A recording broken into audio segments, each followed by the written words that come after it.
Right now, billionaires are spending billions of dollars to send humans to Mars permanently. Governments are drafting colonization timelines. Scientists are planning multi-generational settlements on the red planet. There is just one problem nobody wants to discuss. Human biology will not survive there. Not because of rockets or radiation shields or food supplies. Those are engineering challenges. The real barrier is something no technology can fix. Your cells, your bones, your DNA, your reproductive system, every biological process keeping you alive evolved over 4 billion years for one specific planet, Earth. After 6 decades of intensive space medicine research, scientists have discovered something terrifying. Mars does not just challenge human survival, it slowly and systematically dismantles the human body across generations until nothing recognizably human remains. If you want to understand why Mars colonization is biologically impossible, hit that like button and subscribe. Now, get yourself comfortable. Let's begin.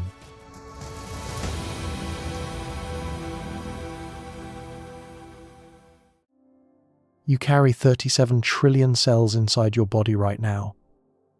Each one performs thousands of chemical reactions every second. These reactions follow instructions encoded in 3 billion base pairs of DNA that took 4 billion years to write. Every single instruction, every chemical pathway, every biological process keeping you alive was written for one specific environment: Earth. Not space, not the moon, not Mars, Earth. This is not poetry, this is biochemistry. Your body is not a general-purpose survival machine, capable of adapting to any environment given enough time and technology. Your body is an Earth machine. It runs on Earth's gravity.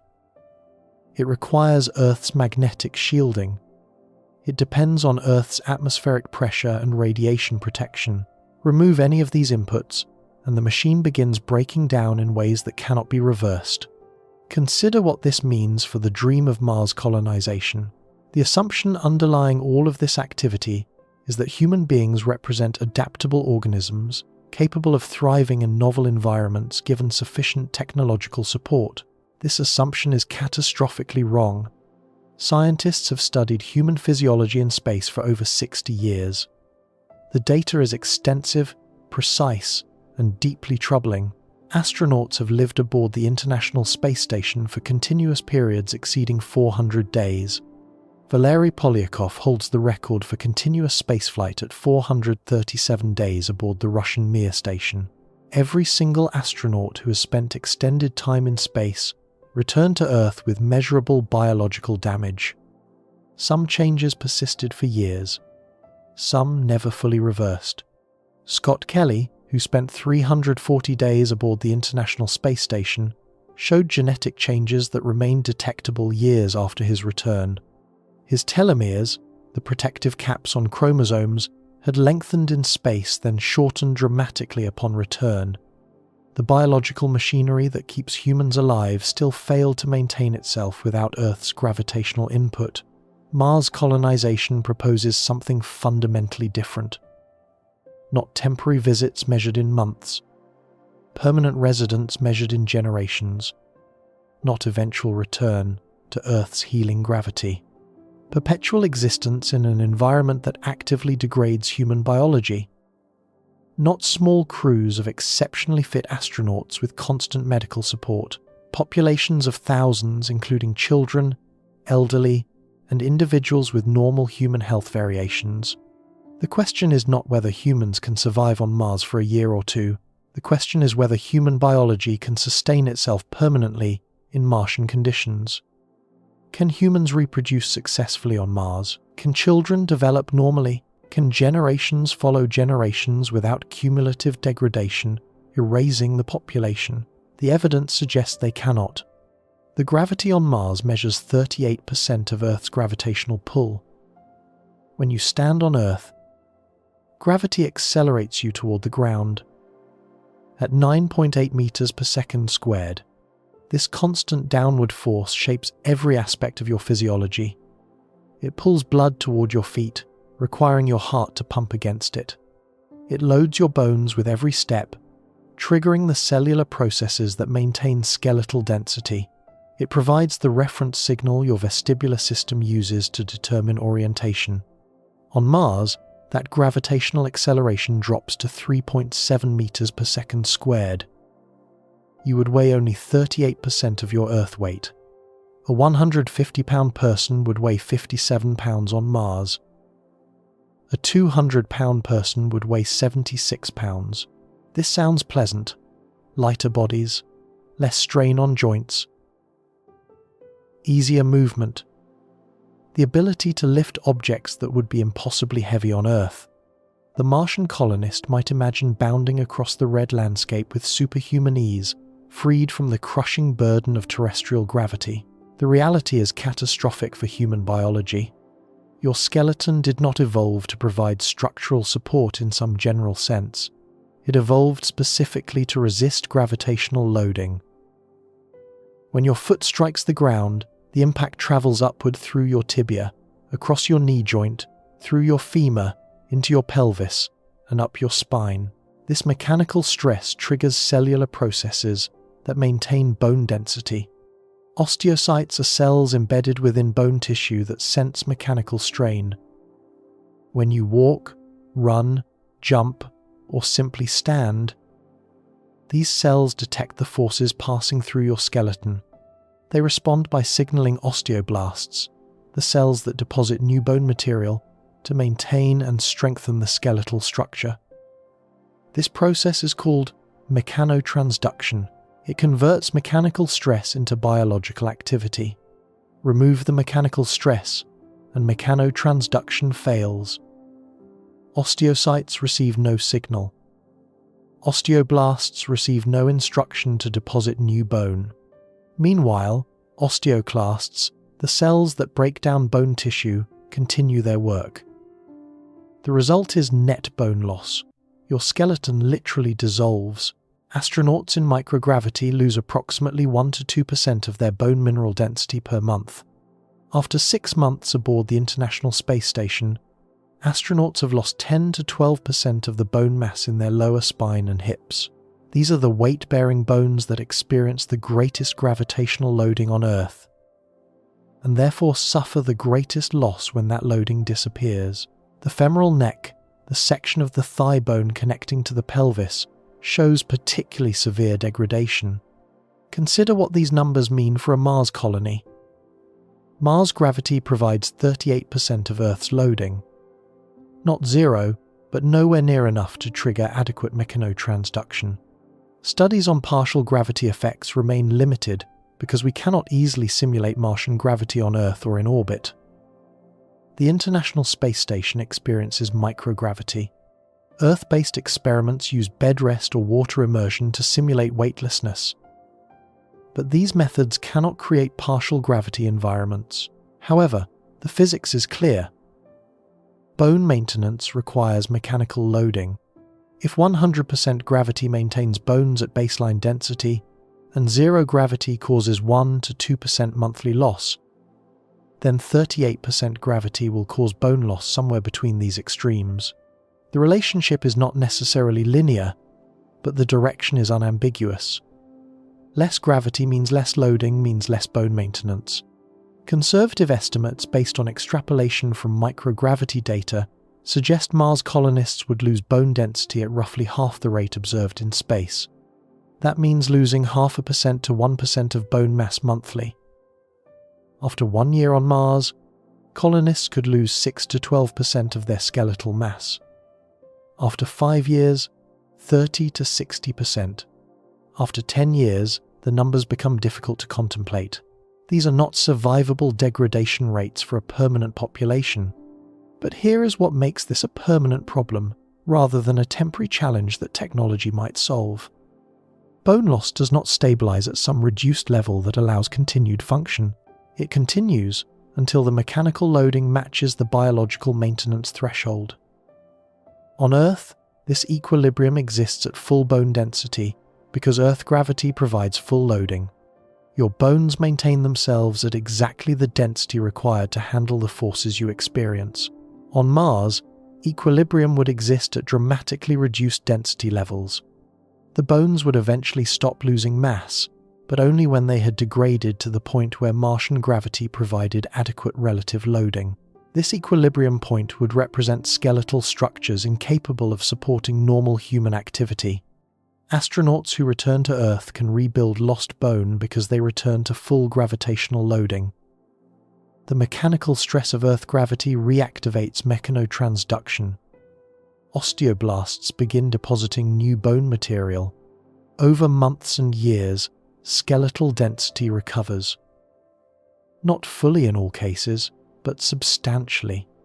Mars colonists would never return.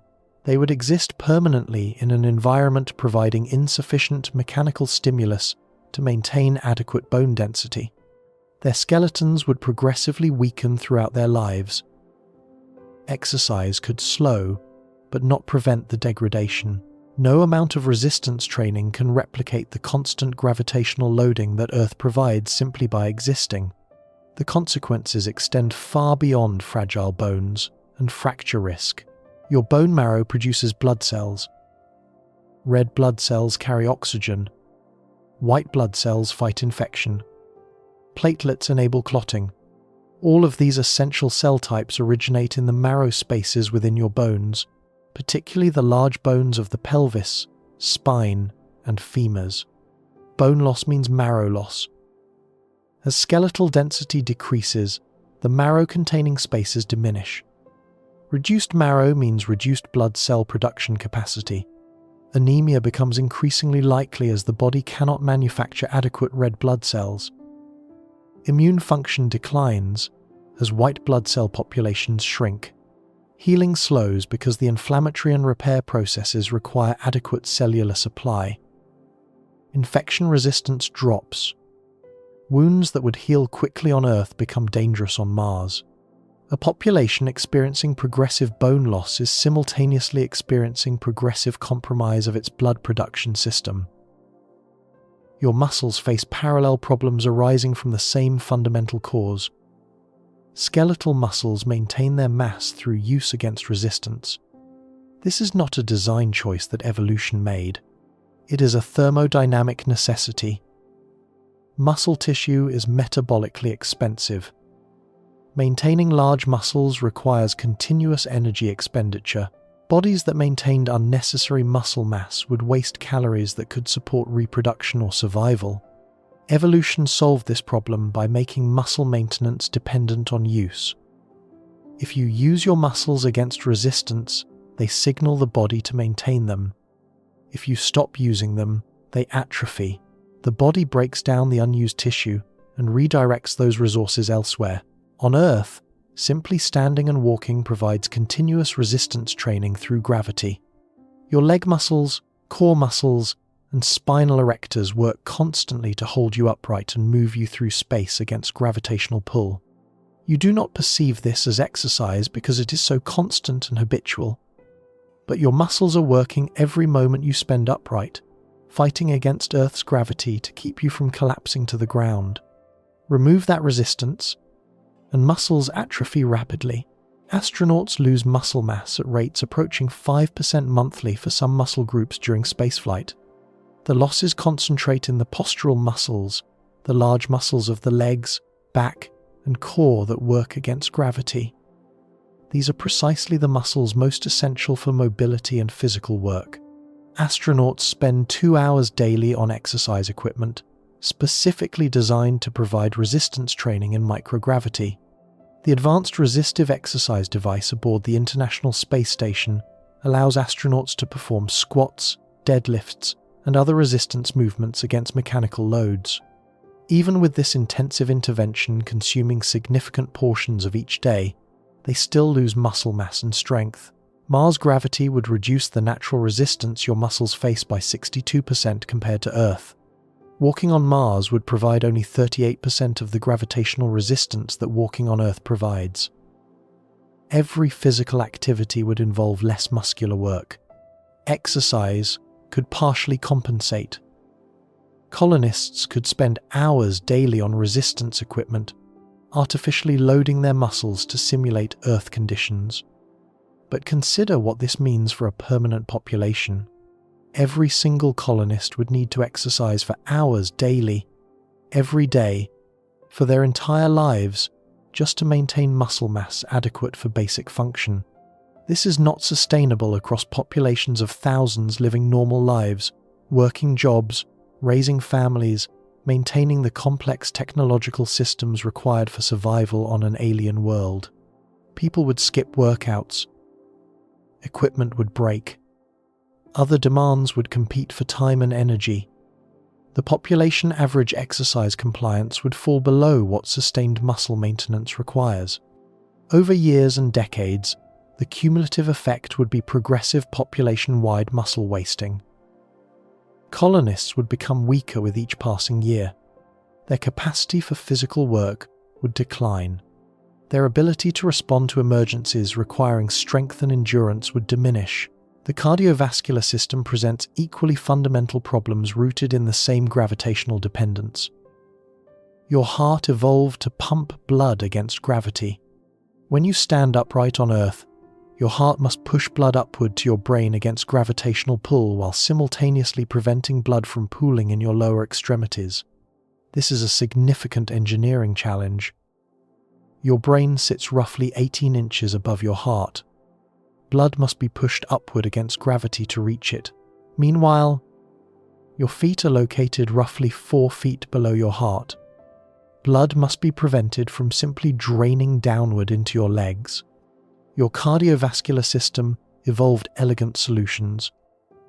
The heart generates enough pressure to push blood upward to the brain. One-way valves in leg veins prevent backflow. Muscular contractions in the legs squeeze veins and push blood upward. Arterial tone adjustments redirect blood flow as needed based on position and activity. All of these mechanisms assume Earth gravity as a constant. They calibrated themselves during fetal development to handle 9.8 meters per second squared of gravitational pull. They function optimally in that specific gravitational environment. In reduced gravity, everything changes. Blood redistributes toward the head because gravity no longer pulls it downward as strongly. The body interprets this upward fluid shift as fluid overload. Too much blood in the upper body triggers compensatory mechanisms. The kidneys increase urine production to reduce blood volume. The body begins shedding the fluid it interprets as excessive. Astronauts lose approximately 10 to 15% of their plasma volume within the first few days of reaching orbit. This is not a malfunction. It is the body responding appropriately to incorrect environmental signals. In microgravity, less blood volume is needed because gravity is not pulling blood downward. The cardiovascular system adjusts, but the adjustments extend beyond blood volume. The heart, facing reduced workload because it no longer pumps against gravity, begins remodeling. The left ventricle, the main pumping chamber that sends blood to the body, becomes more spherical and less efficient. The heart is adapting to its reduced workload, but the adaptation makes it less capable of handling full gravitational demands. Arterial walls thin because they no longer need to maintain tone against gravitational pressure differentials. Blood vessel elasticity changes. The entire cardiovascular system recalibrates for a gravitational environment that does not match Earth. Returning astronauts experience orthostatic intolerance. They cannot stand up without becoming dizzy or fainting because their cardiovascular systems have forgotten how to function in full gravity. Blood pools in their legs when they stand. Their hearts cannot compensate adequately. Their blood pressure drops. Their brains receive insufficient oxygen. They fall over. Recovery takes weeks to months of gradual readaptation. The cardiovascular system must recalibrate itself back to Earth conditions. During this period, astronauts require careful medical monitoring and activity restrictions. Mars colonists would experience permanent cardiovascular remodeling with no possibility of recovery. Their hearts would become Martian hearts, optimized for 38% gravity, permanently incapable of functioning on Earth. This might seem acceptable if they never plan to return, but the implications extend beyond Earth readaptation. A heart optimized for reduced gravity cannot pump the blood volume needed for sustained physical labor at Earth-equivalent intensity. The maximum cardiac output decreases, the reserve capacity diminishes. The ability to respond to cardiovascular stress events declines. Mars colonists would have reduced exercise tolerance even by Martian standards. Their hearts would be adequate for light activity and Martian gravity, but incapable of the sustained output that emergency situations might require. A medical crisis, a habitat emergency, any situation demanding intense physical effort would stress cardiovascular systems lacking the capacity to respond. The vestibular system adds another layer of biological dependence on Earth conditions. Your inner ear contains organs called otolith organs and semicircular canals that sense gravity and acceleration. These organs develop during fetal life, calibrated to Earth's gravitational field. They provide your brain with constant information about orientation, balance, and spatial position. The otolith organs contain tiny crystals of calcium carbonate called otoconia. These crystals rest on beds of sensory hair cells. When you tilt your head, gravity pulls the crystals, bending the hair cells and generating nerve signals that tell your brain which way is down. This system allows you to maintain balance, coordinate movement, and navigate through space without consciously thinking about orientation. In altered gravity, the vestibular system provides incorrect information. The otolith organs sense a gravitational field different from what the developing brain expected.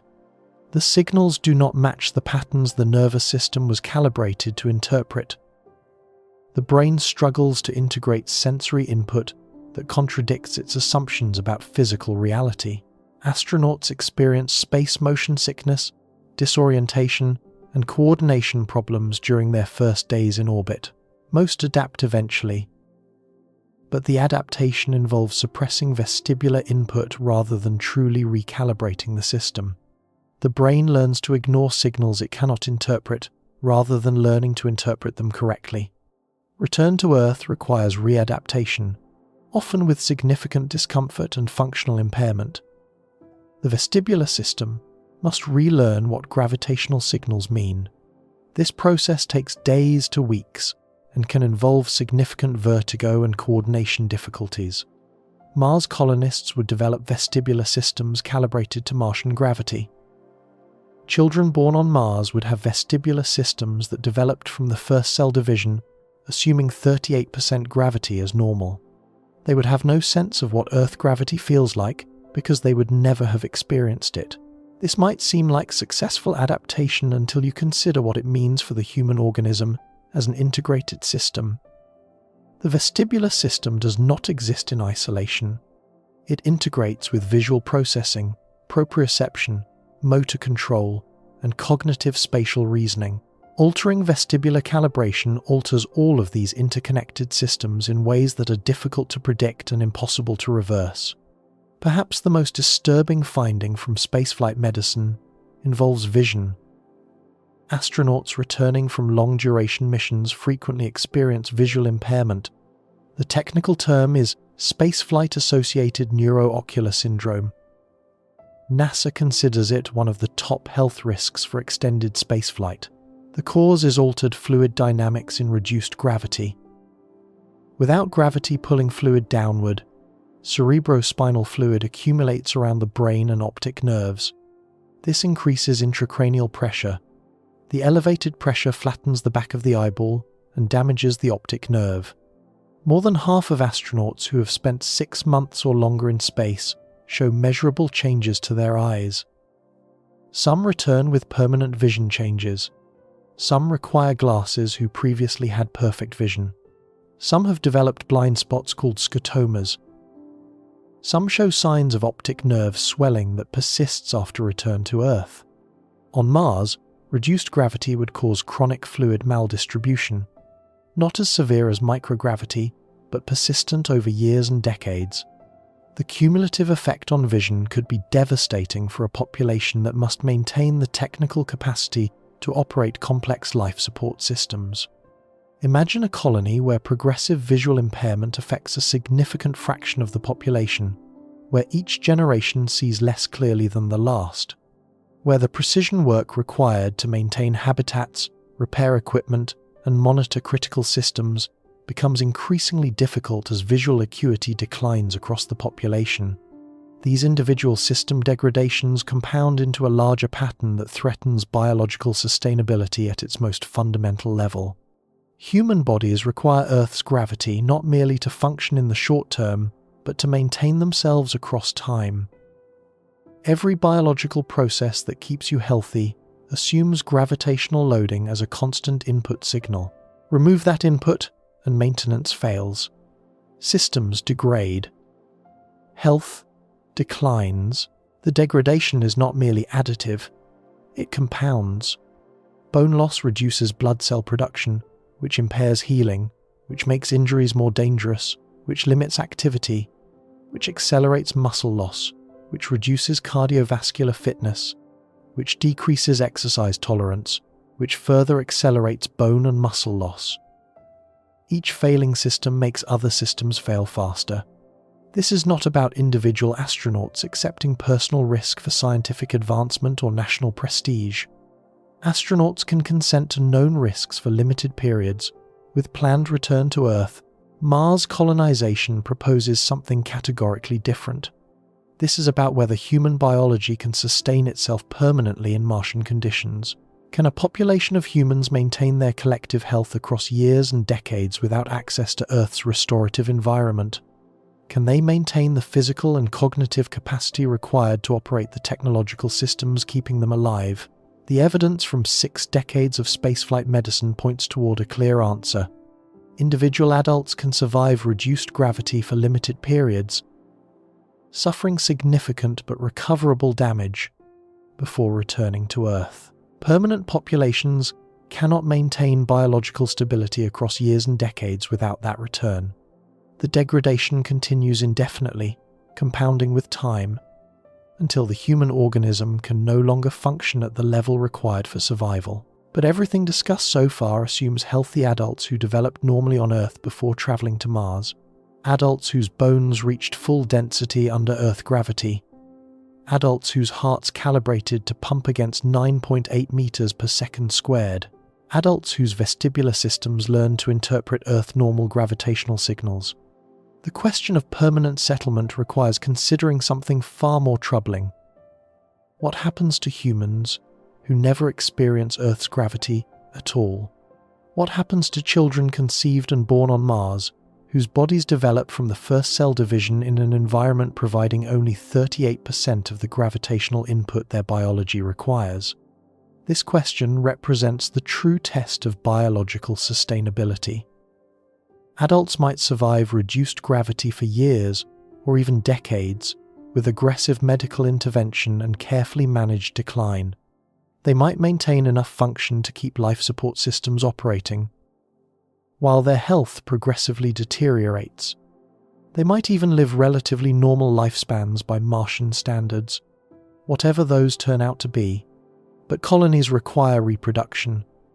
Settlements require children. Permanent presence requires generations succeeding generations. Biological sustainability means not just surviving but reproducing successfully and raising offspring who can themselves reproduce and raise offspring. And generations require something that no technology can provide.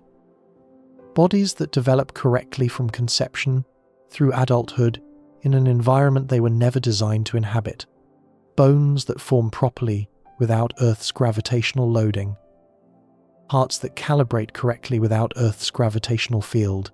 Brains that develop normally without Earth's gravitational reference signal. The next part examines an invisible threat that makes multi-generational survival even more impossible.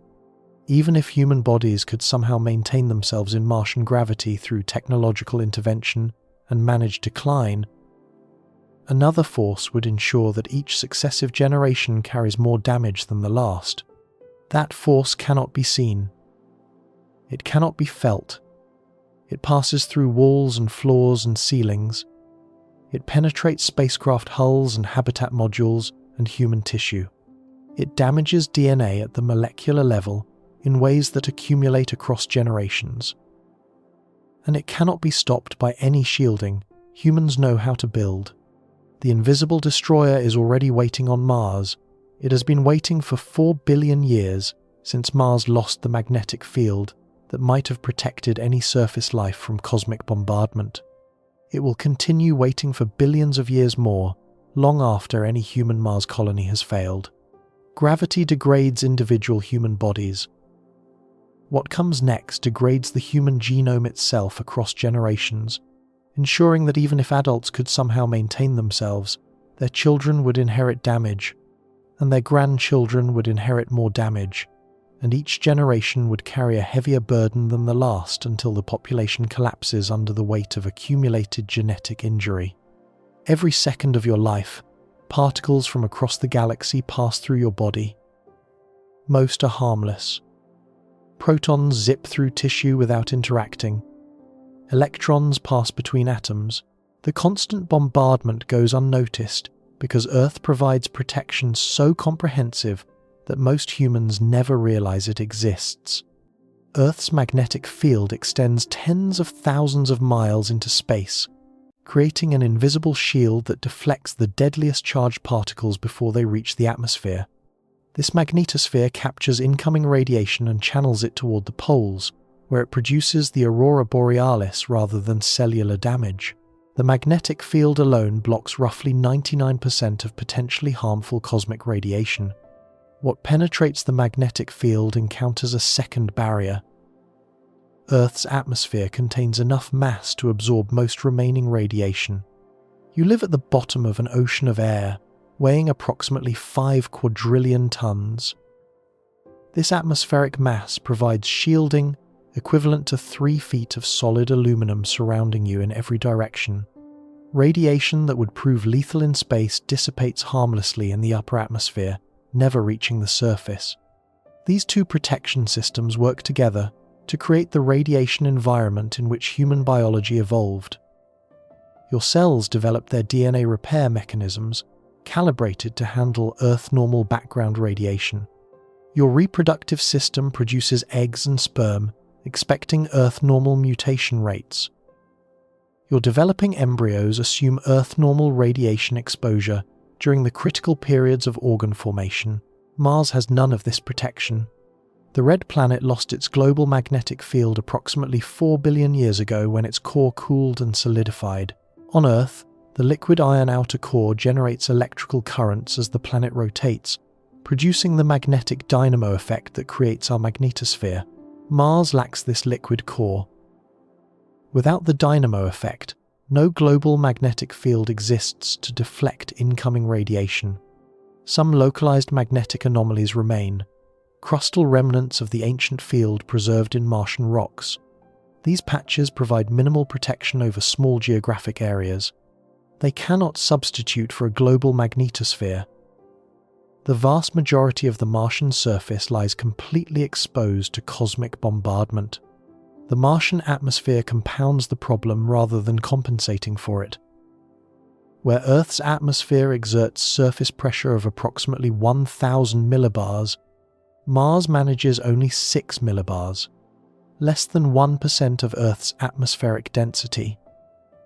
This wisp of carbon dioxide provides negligible radiation shielding. Particles that would be absorbed high in Earth's atmosphere reach the Martian surface largely unimpeded. Measurements from the Curiosity rover's radiation assessment detector provide precise data on Martian surface radiation levels. The instrument recorded approximately 240 microsieverts of radiation exposure per day. On Earth's surface, natural background radiation from cosmic rays, soil minerals, radon gas, and other sources averages approximately 2,400 microsieverts per year. This works out to roughly 6 to 7 microsieverts daily. Your DNA repair mechanisms evolved to handle this baseline exposure without accumulating significant errors. The damage that occurs gets repaired accurately. Mutations remain rare enough that natural selection can remove harmful variants from the population. On Mars, colonists would receive 240 microsieverts daily. That means they would receive their entire annual Earth dose every 10 days. The daily exposure on Mars exceeds typical Earth daily exposure by a factor of roughly 35 to 40. Annual Mars exposure would approach 90,000 microsieverts, or 90 millisieverts. This represents nearly 40 times Earth's natural background radiation, but raw exposure numbers tell only part of the story. The danger lies not merely in how much radiation colonists would receive, but in what kind of radiation that exposure contains. Two distinct radiation threats confront Mars colonists: solar particle events and galactic cosmic rays. These phenomena differ in origin, composition, energy level, and biological effect. Understanding both is essential to recognizing why the radiation problem cannot be solved through engineering. Solar particle events occur when the Sun explosively releases charged particles during solar flares and coronal mass ejections. The Sun's magnetic field contains tremendous energy that occasionally releases in violent bursts. These eruptions accelerate protons, electrons, and heavier ions to high velocities, sending them streaming outward through the solar system. When these particle streams reach Mars, they produce intense radiation bursts lasting hours to days. The particles involved are primarily protons, the nuclei of hydrogen atoms, along with electrons and smaller numbers of heavier ions. They travel at significant fractions of light speed, but carry relatively low energy per individual particle compared to galactic cosmic rays. Solar particle events can be monitored and predicted. Space weather satellites observe the Sun continuously and can detect eruptions as they occur. Since the particles travel slower than light, warning of an incoming event reaches Mars hours before the particles themselves arrive. This warning window allows colonists time to seek shelter. The relatively low energy of solar particles means they can be shielded effectively with modest amounts of material. A shelter with walls containing water, polyethylene, or even packed Martian regolith could reduce solar particle exposure to manageable levels. The technology to manage this threat exists, though it requires permanent vigilance, reliable warning systems, and shelter infrastructure that cannot fail during the multi-day duration of major events. If solar particle events represented the only radiation threat on Mars, the problem might be solvable through careful engineering and operational procedures. Colonists could live relatively normal lives between events and shelter during the periodic storms. Chronic exposure would remain elevated but potentially manageable. Galactic cosmic rays present a fundamentally different and far more dangerous problem. These particles originate not from our Sun, but from violent events throughout the galaxy and beyond. Supernova explosions, neutron star collisions, and other cataclysmic phenomena accelerate atomic nuclei to velocities approaching the speed of light. These particles have traveled for millions of years across interstellar space before reaching our solar system. The composition of galactic cosmic rays differs dramatically from solar particles. While solar events primarily release protons, galactic cosmic rays include the nuclei of every element in the periodic table. Approximately 87% are protons. Approximately 12% are helium nuclei. The remaining 1% consists of heavier elements including carbon, oxygen, silicon, and iron. That 1% of heavy nuclei carries disproportionate biological significance. A single iron nucleus, traveling at near light speed, carries the kinetic energy of a baseball thrown at several hundred miles per hour, concentrated into a particle smaller than a trillionth of a millimeter. When this particle passes through biological tissue, it deposits enormous energy along its path.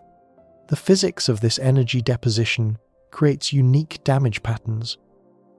As a heavy ion passes through matter, it strips electrons from atoms along its track through electromagnetic interactions. This ionization creates a cylinder of damage, extending the full length of the particle's path through tissue. A single galactic cosmic ray particle can ionize thousands of atoms in a line through multiple cells. When this ionization track passes through a cell nucleus, it can produce complex DNA damage that differs qualitatively from the damage caused by lower energy radiation. Rather than single-strand breaks that repair mechanisms handle routinely, heavy ions produce clustered damage. Both strands break simultaneously in the same location. Nearby bases suffer chemical modifications. This clustered damage overwhelms normal repair mechanisms.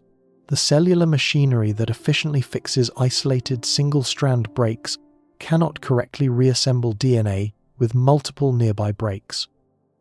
Repair attempts introduce errors. Chromosomes rejoin incorrectly, connecting broken ends that do not belong together. The resulting chromosomal rearrangements can activate cancer genes or inactivate tumor suppressors. The biological effectiveness of heavy ion radiation exceeds that of gamma rays or X-rays by factors of 20 to 40. This means that a given physical dose of galactic cosmic rays produces far more biological damage than the same physical dose of more familiar radiation types. The 90 millisieverts of annual Mars exposure represents biological damage equivalent to several hundred millisieverts of medical X-ray exposure. Shielding against galactic cosmic rays requires fundamentally different approaches than shielding against solar particles, and current physics offers no adequate solution. The extreme energy of galactic cosmic ray particles allows them to penetrate enormous amounts of material.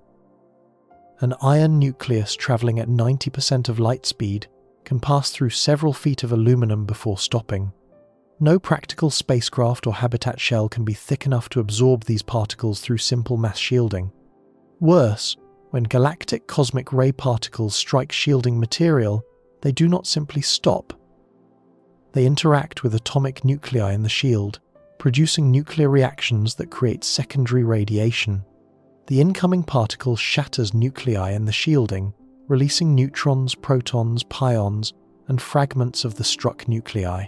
This spray of secondary particles can actually increase biological exposure compared to the original cosmic ray. Studies using particle accelerators to simulate galactic cosmic ray interactions have produced troubling results.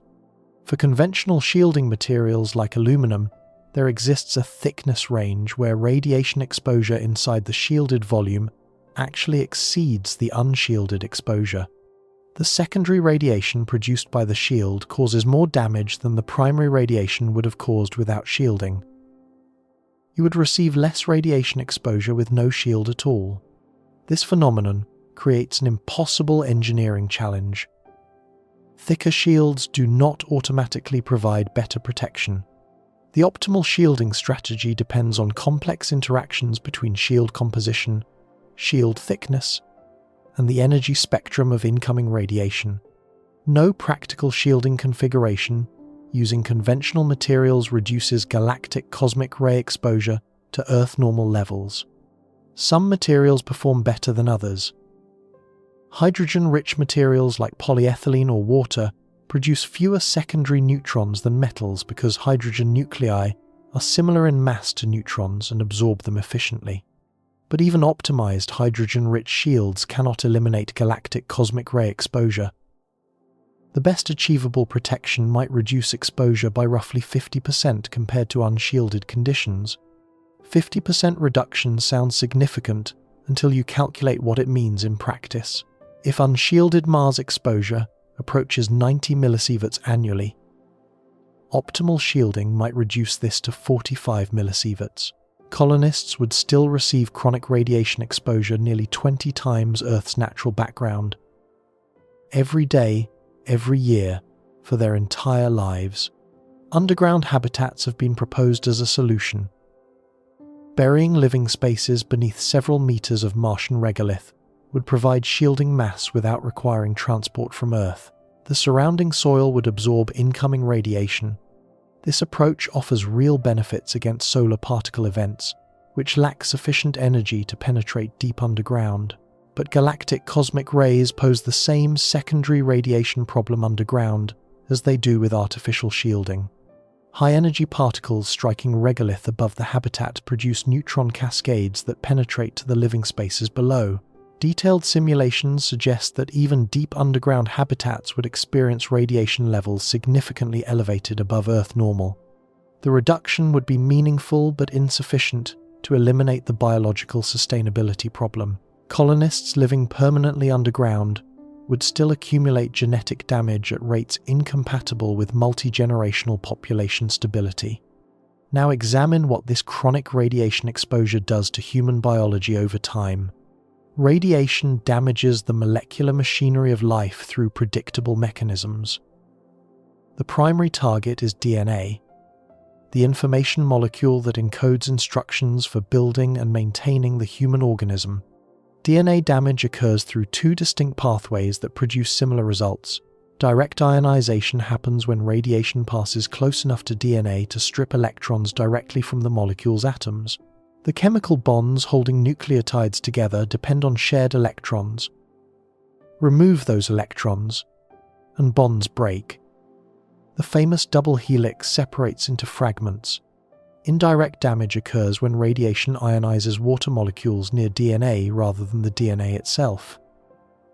Human cells contain roughly 70% water. Radiation passing through cytoplasm creates reactive oxygen species, highly unstable molecules that attack nearby structures, including DNA. These free radicals can damage DNA hundreds of nanometers away from the original ionization event. Both mechanisms produce DNA breaks, modified bases, and cross-links between DNA strands. Your cells experience tens of thousands of such damage events daily, even under normal Earth conditions, primarily from metabolic processes and background radiation. Sophisticated repair mechanisms have evolved to handle this baseline damage load. Enzymes constantly patrol chromosomes, identifying damage and initiating repair sequences. Single-strand breaks are usually repaired accurately by using the intact complementary strand as a template. Double-strand breaks require more complex repair mechanisms that are inherently more error-prone. Under Earth normal radiation exposure, these repair systems maintain genomic stability adequately for individual lifespans and population sustainability. Damage occurs, repair occurs, most repairs succeed. The mutations that slip through accumulate slowly over decades, contributing to aging and eventually cancer, but at rates compatible with normal human lifespans and successful reproduction across generations. High radiation exposure changes this balance catastrophically. Damage occurs faster than repair mechanisms can operate accurately. Working overtime under constant bombardment, repair systems make more errors. Mutations accumulate at accelerated rates. The genome begins drifting away from its optimal sequence faster than natural selection can correct. The cancer implications are well documented through decades of radiation biology research. Large epidemiological studies of atomic bomb survivors, nuclear industry workers, and medical radiation patients have established clear dose-response relationships. Each 100 millisieverts of cumulative radiation exposure increases lifetime cancer risk by approximately half a percentage point. This linear no-threshold model suggests that any radiation exposure carries some cancer risk, with risk increasing proportionally to dose. Mars colonists receiving 90 millisieverts annually would see their cumulative cancer risk increase by approximately half a percentage point each year. After 10 years, cancer risk would be elevated by roughly 5 percentage points above baseline. After 20 years, approximately 10 percentage points. After 30 years, approximately 15 percentage points. Baseline lifetime cancer risk for humans approaches 40%. A 30-year Mars resident would face cancer probability approaching 55%. More than half of long-term colonists would develop malignancies if they lived long enough. Cancer mortality would strain colony medical resources and reduce productive population. But cancer primarily affects older adults and develops over decades. The more insidious threat to biological sustainability operates across generations rather than within individual lifespans. Your reproductive cells carry genetic information to the next generation. Eggs in ovaries and sperm in testes contain the DNA that will become your children. Radiation damages these cells exactly as it damages all others. Mutations induced in reproductive cell DNA become permanent features of offspring genomes. On Earth, spontaneous mutation rates in human reproductive cells produce approximately 70 to 100 new mutations per genome per generation. This sounds alarming until you understand the context. The human genome contains 3 billion base pairs. 70 to 100 mutations represents an infinitesimal fraction of that total. Most mutations occur in non-coding regions and produce no discernible effect. Many that occur in genes are neutral. Only a small fraction affect protein function in ways that matter for survival and reproduction. This baseline mutation rate has remained stable throughout human evolution because Earth's radiation environment has remained stable. Human DNA repair mechanisms evolved calibrated to Earth normal background exposure. They maintain genetic fidelity at rates that allow natural selection to remove harmful mutations from the population faster than new harmful mutations appear. This balance is critical. Every generation inherits some harmful mutations from parents. Every generation acquires some new mutations that were not present in parents. Natural selection removes the most harmful mutations by preventing their carriers from reproducing successfully. When the rate of new harmful mutations entering the population roughly equals the rate at which selection removes them, the population maintains stable genetic health across generations. On Mars, this carefully calibrated balance would collapse. Elevated radiation exposure would dramatically increase mutation rates in reproductive cells. Instead of 70 to 100 new mutations per generation, Mars-born children might carry several hundred or even thousands of additional mutations depending on parental radiation exposure history. Most of these additional mutations would be neutral or occur in non-coding regions. But the mathematics of probability ensures that some fraction would affect gene function harmfully.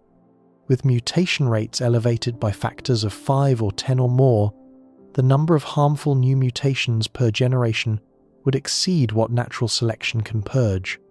Each successive generation would compound this damage. Children inherit their parents' genomes, including any mutations their parents accumulated. They then add their own radiation-induced mutations to this already damaged foundation. Their children inherit everything, plus additional new damage. This process is called mutational load. Every genome carries some harmful mutations that reduce fitness. Natural selection removes the most damaging mutations by preventing their carriers from reproducing successfully.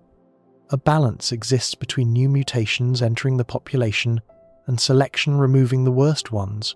When mutation rates exceed selection's capacity to purge harmful variants, mutational load accumulates. Population fitness declines with each generation. Genetic diseases become more common. Fertility decreases. Infant mortality increases.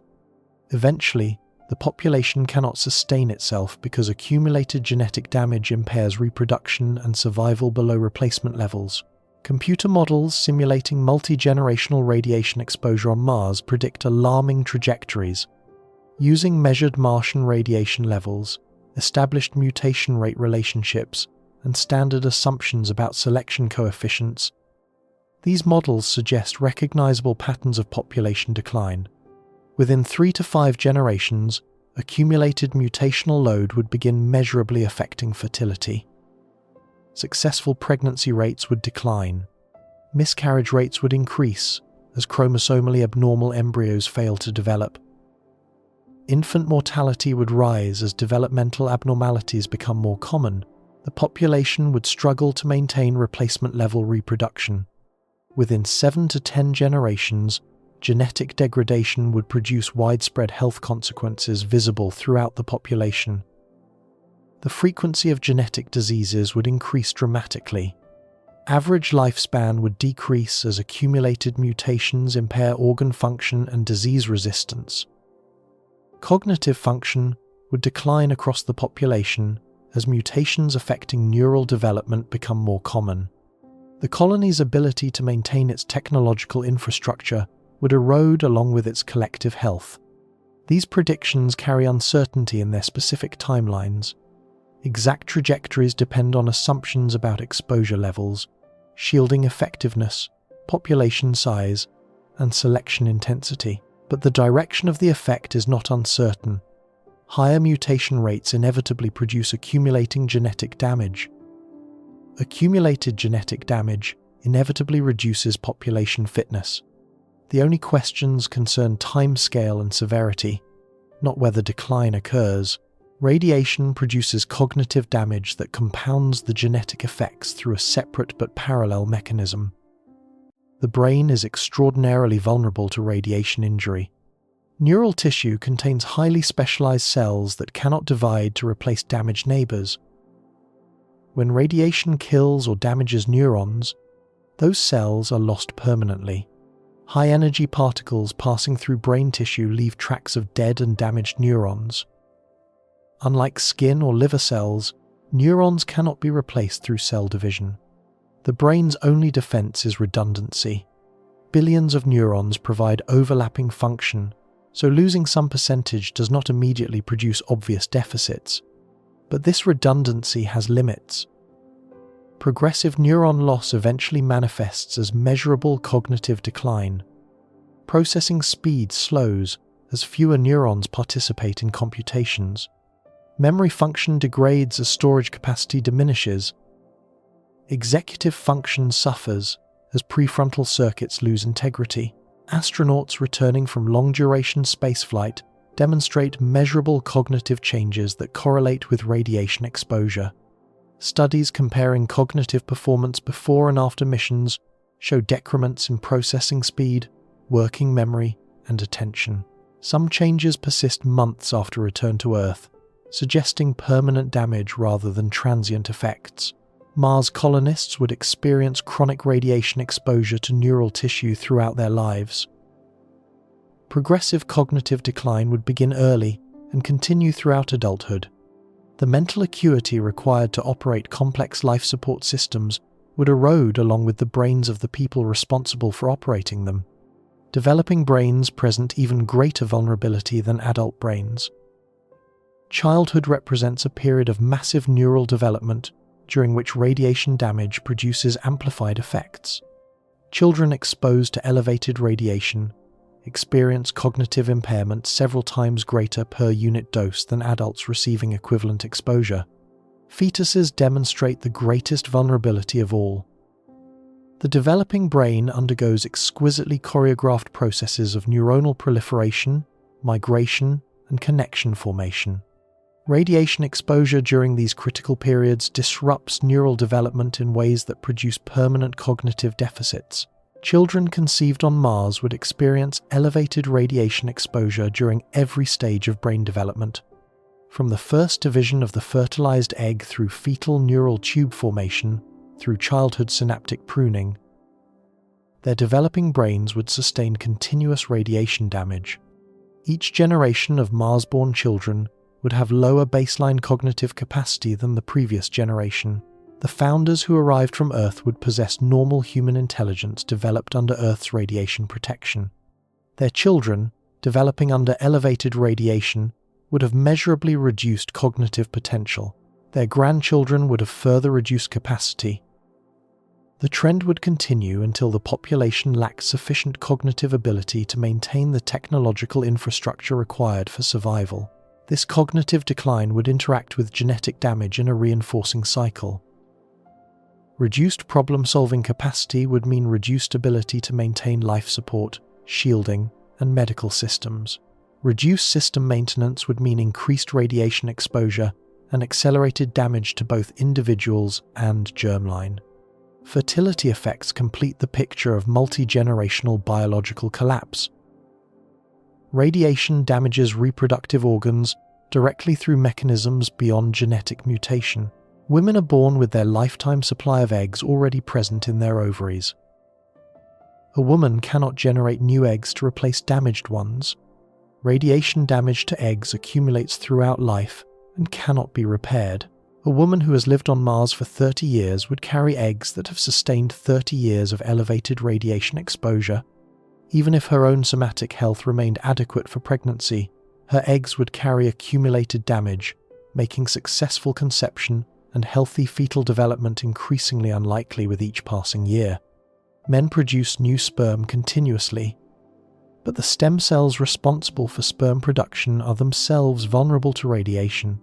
Spermatogenic stem cells in the testes divide throughout life to produce the precursors of mature sperm.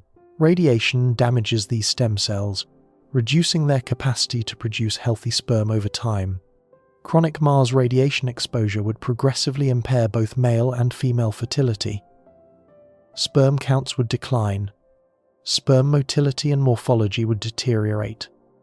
Eggs would accumulate chromosomal abnormalities. The cellular machinery of reproduction would degrade over years and decades of continuous exposure. The combination of direct fertility damage and genetic mutational load would make reproduction increasingly difficult across generations. Conception rates would fall. Miscarriage rates would rise as genetically damaged embryos fail to develop. Each generation would produce fewer surviving children than required to maintain population levels. Some scientists and engineers have proposed technological interventions to address radiation exposure on Mars. These proposals deserve examination to understand why none of them solve the fundamental biological sustainability problem. Underground habitats represent the most frequently proposed solution. Burying living spaces beneath several meters of Martian regolith would provide shielding mass without requiring transport from Earth. The surrounding soil would absorb incoming radiation. This approach genuinely helps against solar particle events. Several meters of regolith would reduce solar particle exposure to negligible levels. Colonists could wait out radiation storms safely underground without accumulating significant additional dose from these events. But galactic cosmic rays penetrate underground shelters. The high-energy particles that create the most severe biological damage punch through meters of rock, producing secondary radiation cascades in the process. Underground habitats would reduce but not eliminate galactic cosmic ray exposure. Detailed simulations suggest perhaps a 50% reduction compared to surface exposure. 50% reduction means colonists would still receive chronic radiation exposure nearly 20 times Earth's background. The multi-generational consequences would unfold more slowly, but just as inevitably. Underground colonies might survive a few additional generations before genetic collapse, but the endpoint would remain the same. Pharmaceutical radioprotectants have been proposed to reduce biological damage from radiation exposure. Some compounds increase the efficiency of DNA repair mechanisms. Others scavenge free radicals before they can damage genetic material. Military organizations have invested heavily in developing pills that might protect personnel in nuclear combat environments. These compounds provide modest protection against some types of radiation damage. They can reduce, but not eliminate, DNA mutations. They work better against low-energy radiation than against the high-energy heavy ions in galactic cosmic rays. No pharmaceutical currently exists that provides significant protection against direct ionization damage from heavy cosmic ray particles. Even if improved radioprotectant drugs could be developed, they would face the same fundamental limitation as all other partial solutions. Any reduction in mutation rate less than complete still leaves elevated mutations accumulating across generations. The population might survive longer before collapse, but collapse would still occur. Genetic engineering has been proposed as a more radical solution. Some organisms possess extraordinary radiation resistance that might theoretically be transferred to humans. The bacterium Deinococcus radiodurans survives radiation doses thousands of times higher than lethal human exposures. Tardigrades enter cryptobiotic states that protect them from radiation, vacuum, and temperature extremes. The genetic basis for extreme radiation resistance involves multiple overlapping mechanisms, including enhanced DNA repair, redundant genome copies, unique DNA-binding proteins, and efficient free radical scavenging. Transferring these capabilities to humans would require extensive genetic modification affecting fundamental cellular processes. Such modifications have never been attempted in humans. The consequences of editing human DNA repair pathways are unknown and potentially dangerous. The interactions between enhanced repair mechanisms and normal human physiology could produce unexpected problems. Regulatory and ethical frameworks for such modifications do not exist. Even if genetically modified radiation-resistant humans could be created, they would face the same challenge all partial solutions encounter. Unless the modification provided complete protection, eliminating all radiation-induced mutations above baseline Earth levels, genetic damage would still accumulate faster than on Earth. The modified population might last longer, but biological sustainability would eventually fail. The fundamental problem admits no technological solution because it operates across generational timescales that exceed technological intervention capacity. Every child born on Mars would accumulate radiation damage to their germline. Every child would pass that damage, plus their own new mutations to their children. The process continues inexorably across generations, regardless of any intervention that merely reduces rather than eliminates elevated exposure. This is what makes radiation an invisible destroyer of Mars colonization hopes. The damage cannot be seen. Colonists would not feel cosmic rays passing through their bodies. No immediate symptoms would indicate accumulating genetic harm. Life would seem normal on daily timescales even as the foundations of biological sustainability eroded beneath the population. Only across generations would the destruction become apparent. Fertility rates declining, birth defects increasing, cognitive capacity diminishing, population shrinking despite all efforts to maintain it. By the time the collapse became obvious, it would be far too late to reverse. The genetic damage accumulated across generations cannot be undone.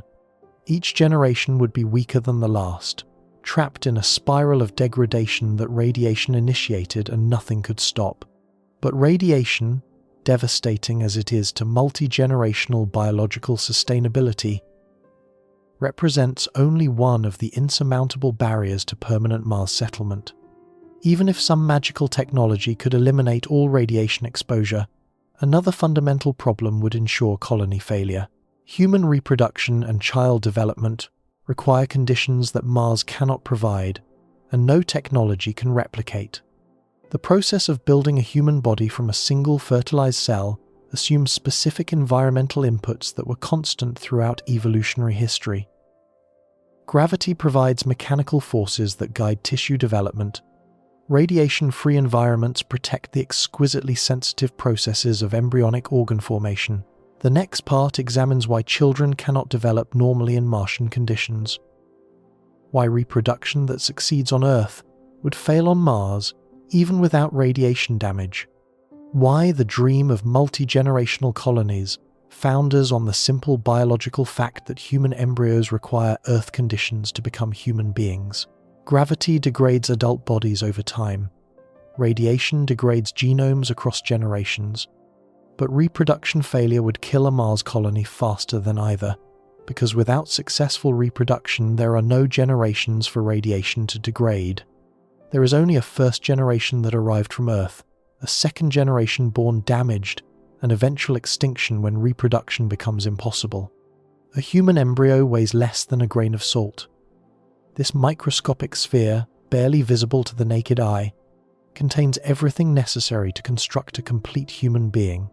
Within its boundaries, cells divide and differentiate according to instructions encoded across 3 billion base pairs of DNA.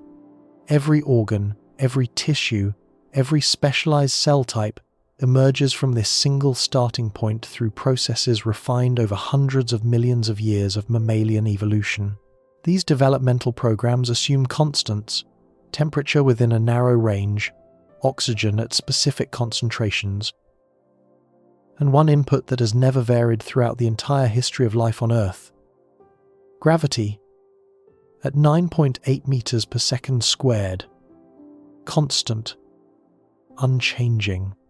the invisible scaffold against which every embryo has organized its growth since the first multicellular organisms emerged from ancient seas. The process of creating a human being from a fertilized egg involves countless decisions about which genes to express, which cells to become, where to position structures, and how to form organs. These decisions do not occur in isolation. They respond to signals from neighboring cells, chemical gradients diffusing through developing tissues, and mechanical forces acting on growing structures.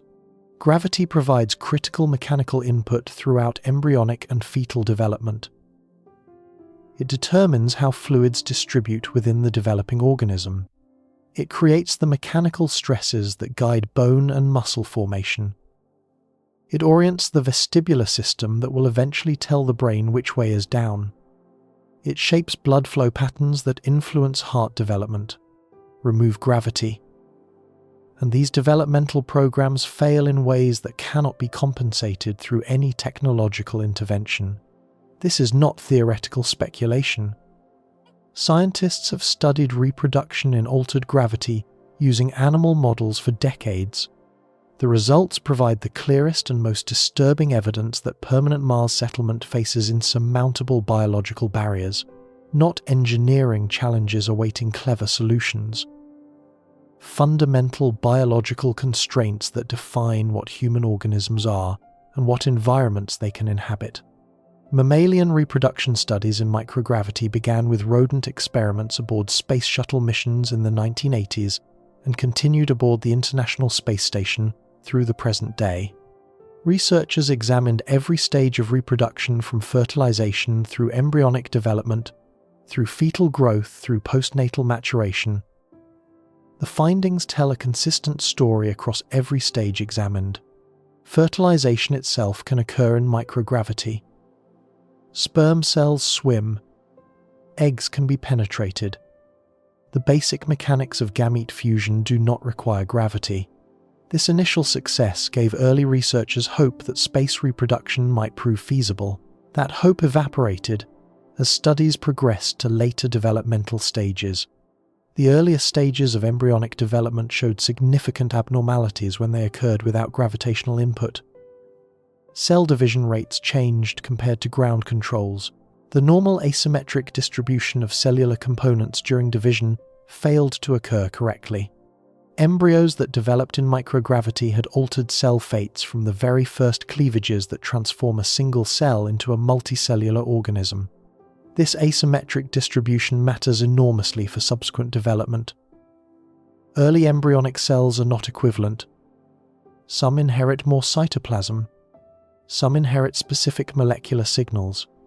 These differences determine which cells become the inner cell mass that forms the embryo itself, and which become the trophoblast that forms the placenta. Disrupting this early asymmetry produces embryos with fundamental organizational defects. Implantation studies revealed additional problems. Embryos must attach to the uterine wall to establish pregnancy. The embryo must contact the uterine lining at the correct angle, with the correct cell populations facing the correct direction. Gravity provides orientation cues that guide this process on Earth. Without gravitational orientation, embryos struggled to attach properly. Implantation rates dropped. Embryos that did attach sometimes did so abnormally, with incorrect orientation that compromised subsequent development. The interface between embryo and mother, critical for nutrient exchange and hormonal communication, formed incorrectly. The placenta showed particularly concerning abnormalities. This temporary organ must form correctly to supply oxygen and nutrients to the developing fetus, while removing waste products. Placental function depends on blood vessel formation within its tissues. These blood vessels must develop in specific patterns to create efficient exchange surfaces. Blood vessel formation during placental development depends on mechanical forces that gravity normally provides. Blood flows through developing vessels at rates and pressures determined partly by gravitational effects on fluid distribution. The shear stress of blood flowing against vessel walls provides signals that guide further vessel development. In microgravity, these mechanical signals are absent or abnormal. Studies showed that placental vascular development was impaired in reduced gravity. Fewer blood vessels formed. Those that did form had abnormal architecture. The resulting placentas were less efficient at supporting fetal growth. Fetuses developing with these compromised placentas received inadequate nutrition and oxygen. These findings from rodent studies raise critical concerns for human reproduction on Mars. While Mars has 38% gravity rather than zero gravity, developing embryos evolved to require 100% gravity. The question is not whether 38% gravity is better than zero gravity. Of course it is. The question is whether 38% provides sufficient mechanical input for normal human development. There is no evidence that it does, and there is substantial evidence suggesting it does not. Consider the physics involved. Mechanical forces scale with gravitational acceleration. If a developing bone requires specific loading to form correctly, 38% gravity provides only 38% of that loading. If blood flow patterns during heart development depend on gravitational effects on fluid distribution, those patterns would differ by 62% from Earth normal. If cellular orientation mechanisms use gravity as a reference signal, they would receive a reference signal reduced by more than half. Developmental biology does not operate with wide tolerance margins. Embryonic development proceeds through tightly choreographed sequences, where each stage depends on previous stages completing correctly. Small perturbations early in development compound into large abnormalities later. The difference between Earth gravity and Mars gravity is not a small perturbation. It is a fundamental change in one of the constant environmental inputs that developmental programs have always assumed. Skeletal development presents particularly clear problems that illuminate how gravity-dependent processes fail without adequate gravitational input. Bones do not form as solid structures from the beginning. They develop through a process called endochondral ossification, in which cartilage templates are laid down first, then gradually replaced by mineralized bone tissue. This process requires mechanical loading to proceed correctly. The forces acting on developing cartilage provide signals that control where and how bone deposition occurs. This is not merely a matter of bone density, which was discussed in the context of adult bone maintenance. This is about whether bones form with correct architecture in the first place. Adult bone loss involves losing density from correctly formed bones. Developmental bone abnormalities involve bones that never form correctly to begin with. Studies of bone development in reduced gravity show that cartilage templates form abnormally. They are smaller. Their shapes differ from Earth-developed templates. The geometry that determines how forces will be distributed through the eventual bone is wrong from the beginning. The transition from cartilage to bone is delayed and incomplete in reduced gravity. Ossification centers, the points where bone tissue first appears within cartilage templates, form later than normal. The spread of bone tissue from these centers proceeds more slowly. The resulting bones are smaller, less dense, and architecturally abnormal. Bones that develop without adequate gravitational loading cannot support normal loads even in the reduced gravity environment where they formed. This seems paradoxical until you understand the underlying biology. Bone architecture develops in response to anticipated loading patterns. When those anticipated loading patterns are abnormal, the resulting architecture is abnormal. Abnormal architecture fails under stresses that correctly formed bones would handle easily. A child whose skeleton developed on Mars would have bones fundamentally different from any skeleton that has ever existed in human history. These bones would not be smaller versions of normal human bones. They would be differently shaped bones with different internal architecture and different mechanical properties. The child would experience fractures from normal activities. Running, jumping, falling during play would produce injuries that would heal slowly, if at all, in an environment providing inadequate mechanical stimulus for bone repair. Growth would be impaired as growth plate function depends on mechanical loading. Skeletal abnormalities would affect posture, movement, and the protection that bones normally provide to internal organs. The skull presents particular concerns. The human skull must protect the brain while providing attachment points for jaw muscles and sensory organs. It develops through both endochondral ossification of the cranial base and intramembranous ossification of the cranial vault. Both processes are sensitive to mechanical forces during development. A Mars-developed skull might be thinner, differently shaped, and less capable of protecting the brain from impacts. In an environment where falls occur differently due to reduced gravity, children might sustain head injuries from events that would be harmless on Earth. The brain damage that could result would compound already existing neural developmental abnormalities, but the skeleton is merely one organ system among many that require gravitational input for proper development. Consider cardiovascular development. A fetal heart begins beating around day 22 of human development. This is before most women know they are pregnant. At this point, the heart is a simple tube that must transform into the complex four-chambered structure capable of pumping blood throughout a lifetime. Heart development involves precisely choreographed folding, looping, and septation events that transform the primitive heart tube into mature cardiac anatomy. These events depend on signals from surrounding tissues, genetic programs within cardiac cells, and mechanical forces from blood flow. Blood flow through the developing heart provides crucial mechanical signals. The sheer stress of blood flowing against the inner surfaces of developing chambers and valves guides further development. Regions experiencing high shear stress develop differently than regions experiencing low shear stress. The final cardiac architecture emerges from this dynamic interaction between flowing blood and responsive tissue. Gravity affects blood flow patterns throughout the body, including within the developing heart. In reduced gravity, blood distributes differently. Flow patterns change, shear stress distributions differ from Earth normal patterns. The developing heart receives mechanical signals that do not match the signals it evolved to expect. In altered gravity, the heart would develop a structure optimized for blood distribution in that altered gravitational environment. This is not adaptation in any positive sense. It is developmental response to abnormal input, producing abnormal output. A heart that develops on Mars would be configured differently than an Earth-developed heart. Its chambers would have different proportions. Its walls would be calibrated for different pressure demands. The entire organ would be designed for pumping blood in 38% gravity, not for sustaining the demands that human physiology places on the cardiovascular system. The consequences would be permanent and severe.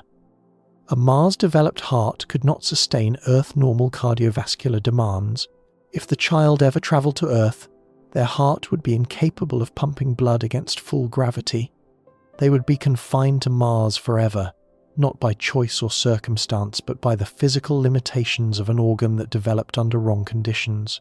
More critically, even on Mars, this heart might be inadequate for the demands of growth, physical activity, and physiological stress response. Children need cardiovascular reserve for playing, running, growing. They need the ability to mount stress responses during illness. A minimally adequate heart calibrated for resting conditions in reduced gravity might fail when stressed beyond its narrow operational envelope. Neural development presents concerns that may ultimately prove most devastating to multi-generational biological sustainability. The brain develops through processes exquisitely sensitive to mechanical and chemical environmental factors. Neural tube formation, neuronal proliferation, neuronal migration, axonal guidance, synapse formation, and myelination all occur during developmental windows when the organism is maximally vulnerable to environmental disruption. The vestibular system requires particular attention because it directly senses gravity and provides the brain's primary reference for spatial orientation. Vestibular organs begin forming during the 4th week of human development. They continue maturing through fetal life and into early childhood. Throughout this extended developmental period, they calibrate themselves to the gravitational environment they experience. The semicircular canals detect rotational acceleration through fluid movement within curved tubes. The otolith organs detect linear acceleration and static position relative to gravity through the displacement of calcium carbonate crystals resting on sensory hair cells. Both systems must develop correct anatomy and then calibrate their neural connections to provide accurate spatial information to the brain. In reduced gravity, the vestibular system would develop calibrated to Mars conditions. The otolith organs would interpret 38% gravity as normal. The neural connections between vestibular organs and brain would wire themselves to process Mars normal input as the expected signal. This miscalibration would affect far more than balance. The vestibular system integrates with visual processing to enable stable vision during head movement. It integrates with proprioception to enable coordinated movement. It integrates with cognitive systems involved in spatial reasoning and navigation. Altering vestibular development alters all of these interconnected functions. Studies of neurological development in altered gravity show significant abnormalities beyond the vestibular system.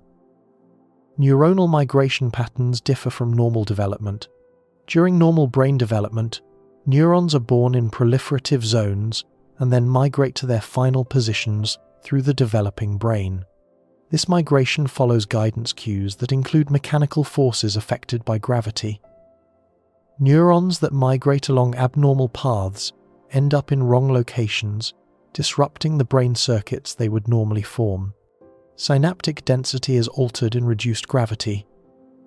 The connections between neurons form and prune through activity-dependent processes during development. Physical activity in a gravitational environment normally drives much of this activity. The vestibular-cerebellar connections that enable balance and motor coordination develop incorrectly when gravitational input is abnormal. The cerebellum, critical for movement coordination and motor learning, calibrates itself through interactions with the vestibular system. Abnormal vestibular input produces abnormal cerebellar development. A child whose brain developed on Mars would have fundamentally different neural architecture than any human who has ever existed. The differences might not be apparent in casual interaction.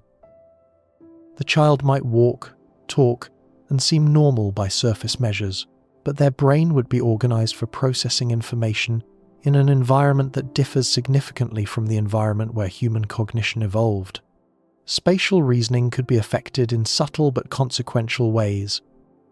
Higher cognitive functions involving integration of spatial information with abstract reasoning might be impaired in ways that only become apparent when complex problem-solving is required. The immune system provides another example of gravity-dependent development that illuminates the scope of the problem. Immune cells mature in the thymus and bone marrow through processes that require specific mechanical environments. T cells develop in the thymus through selection processes that eliminate self-reactive cells while preserving cells capable of recognizing foreign antigens. This selection requires appropriate mechanical interactions between developing T cells and thymic epithelial cells. Studies show that immune cell development is impaired in altered gravity. The resulting immune repertoire is abnormal, with different proportions of cell types and different functional capabilities than normally developed immune systems. These impairments persist after return to normal gravity because they represent developmental defects rather than reversible physiological responses. Children developing on Mars would have immune systems incapable of normal function. They would be deficient in specific immune cell populations. Their remaining immune cells would have functional impairments. They would be vulnerable to infections that Earth-developed immune systems handle without difficulty. In a closed habitat environment where everyone shares air and water, where pathogens recirculate continuously, where outside contamination could introduce novel microorganisms without warning, impaired immunity could prove fatal. Diseases that healthy immune systems suppress might become uncontrollable. Epidemics in a population with developmental immune deficiencies. Each of these developmental failures compounds the others. A child with abnormal bones, an inadequate heart, a miscalibrated brain, and a compromised immune system faces challenges that exceed the sum of individual impairments. In a normally developed human, organ systems support each other. The cardiovascular system delivers oxygen and nutrients that the brain needs to function. The immune system protects all tissues from infection. The skeletal system provides support that enables the physical activity necessary for cardiovascular and immune health. When every system is impaired, mutual support fails. The compromised cardiovascular system cannot adequately support the compromised brain. The compromised immune system cannot adequately protect the compromised bones from infection after fractures.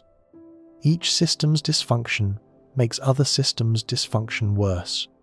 Now consider what happens across generations in a Mars colony attempting to establish permanent human presence. The first generation of Mars-born children would develop with these overlapping abnormalities. They would be smaller than Earth-developed humans because skeletal growth would be impaired. They would be cognitively different because neural development would follow abnormal trajectories. They would be immunologically vulnerable because immune maturation would be compromised. Many would not survive to reproductive age. Infant mortality would be elevated due to developmental abnormalities incompatible with survival. Childhood would be dangerous due to fragile bones, inadequate cardiovascular reserve, and impaired immune function. Each child who survived would represent a victory against biological odds that steadily worsen with each generation. Those who reached reproductive age would carry developmental injuries that cannot be corrected. And when these developmentally impaired individuals attempted to reproduce, their children would face an even more hostile developmental environment. Second-generation Mars children would develop in wombs that are themselves abnormal. The uterus would have developed in Mars gravity, with abnormal vascular architecture. Uterine blood flow patterns would reflect the mother's Mars-developed cardiovascular system. The mechanical environment of pregnancy would differ from Earth pregnancy because the mother's entire body is configured for Martian gravity. Placental development would be further compromised. Already disrupted by reduced gravity, it would now occur in a uterine environment that is itself abnormal. The placenta would form by interacting with uterine tissue that developed abnormally. Each abnormality would compound the other. The fetus developing in this doubly abnormal environment would experience compounded developmental disruption. Everything wrong with first-generation Mars development would be present, plus additional problems arising from the abnormal maternal environment. Second-generation children would be more impaired than first-generation children. Third-generation development would compound abnormalities further. By this point, developmental disruption would have accumulated across 2 generations of mothers whose own development was impaired. The intrauterine environment would be severely abnormal. The developing fetus would face challenges far exceeding what first-generation children experienced. This is not speculation about what might happen. This is developmental biology, operating according to known principles. Organisms develop using inputs from their environment. When those inputs are abnormal, development is abnormal. When developmentally abnormal organisms reproduce, their offspring develop in maternal environments that are abnormal in ways that compound the original abnormalities. Computer models of multi-generational development in reduced gravity predict population collapse within 5 to 8 generations. The models vary in their specific parameters, but they agree on the trajectory. Each generation experiences increased infant mortality, reduced survival to reproductive age, reduced fertility among survivors, and accelerated developmental degradation. The population enters a death spiral from which there is no biological escape. The founders might number thousands, their children would number fewer, their grandchildren fewer still. Each generation smaller, sicker, more developmentally impaired than the last. Eventually, successful reproduction would become impossible. The colony would end not with dramatic catastrophe, but with the quiet failure of biology to continue its fundamental function. Some have proposed technological solutions to the reproductive problem. These proposals deserve examination to understand why none of them address the fundamental biological sustainability barrier. Artificial gravity during pregnancy represents the most frequently proposed intervention. Large rotating structures could spin pregnant women at rates sufficient to simulate Earth gravity during critical developmental periods. The developing fetus would experience Earth-normal mechanical forces and might develop normally despite the Martian environment outside the centrifuge. This approach faces multiple insurmountable problems that become apparent upon careful analysis. First, the centrifuge must be large enough to avoid gravity gradients. In a small centrifuge, the gravitational force varies significantly between head and feet. This gradient produces its own developmental problems, potentially as severe as reduced gravity. A centrifuge providing acceptably uniform gravity simulation for a pregnant woman would need to be enormous, hundreds of meters in diameter. Building such structures on Mars would require resources and industrial capacity beyond anything early colonies could achieve. Second, pregnancy lasts 9 months. Women would need to spend most of their pregnancy confined to rotating structures. They would be isolated from the rest of the colony, unable to participate in colony life, unable to work at colony tasks, unable to maintain normal social relationships.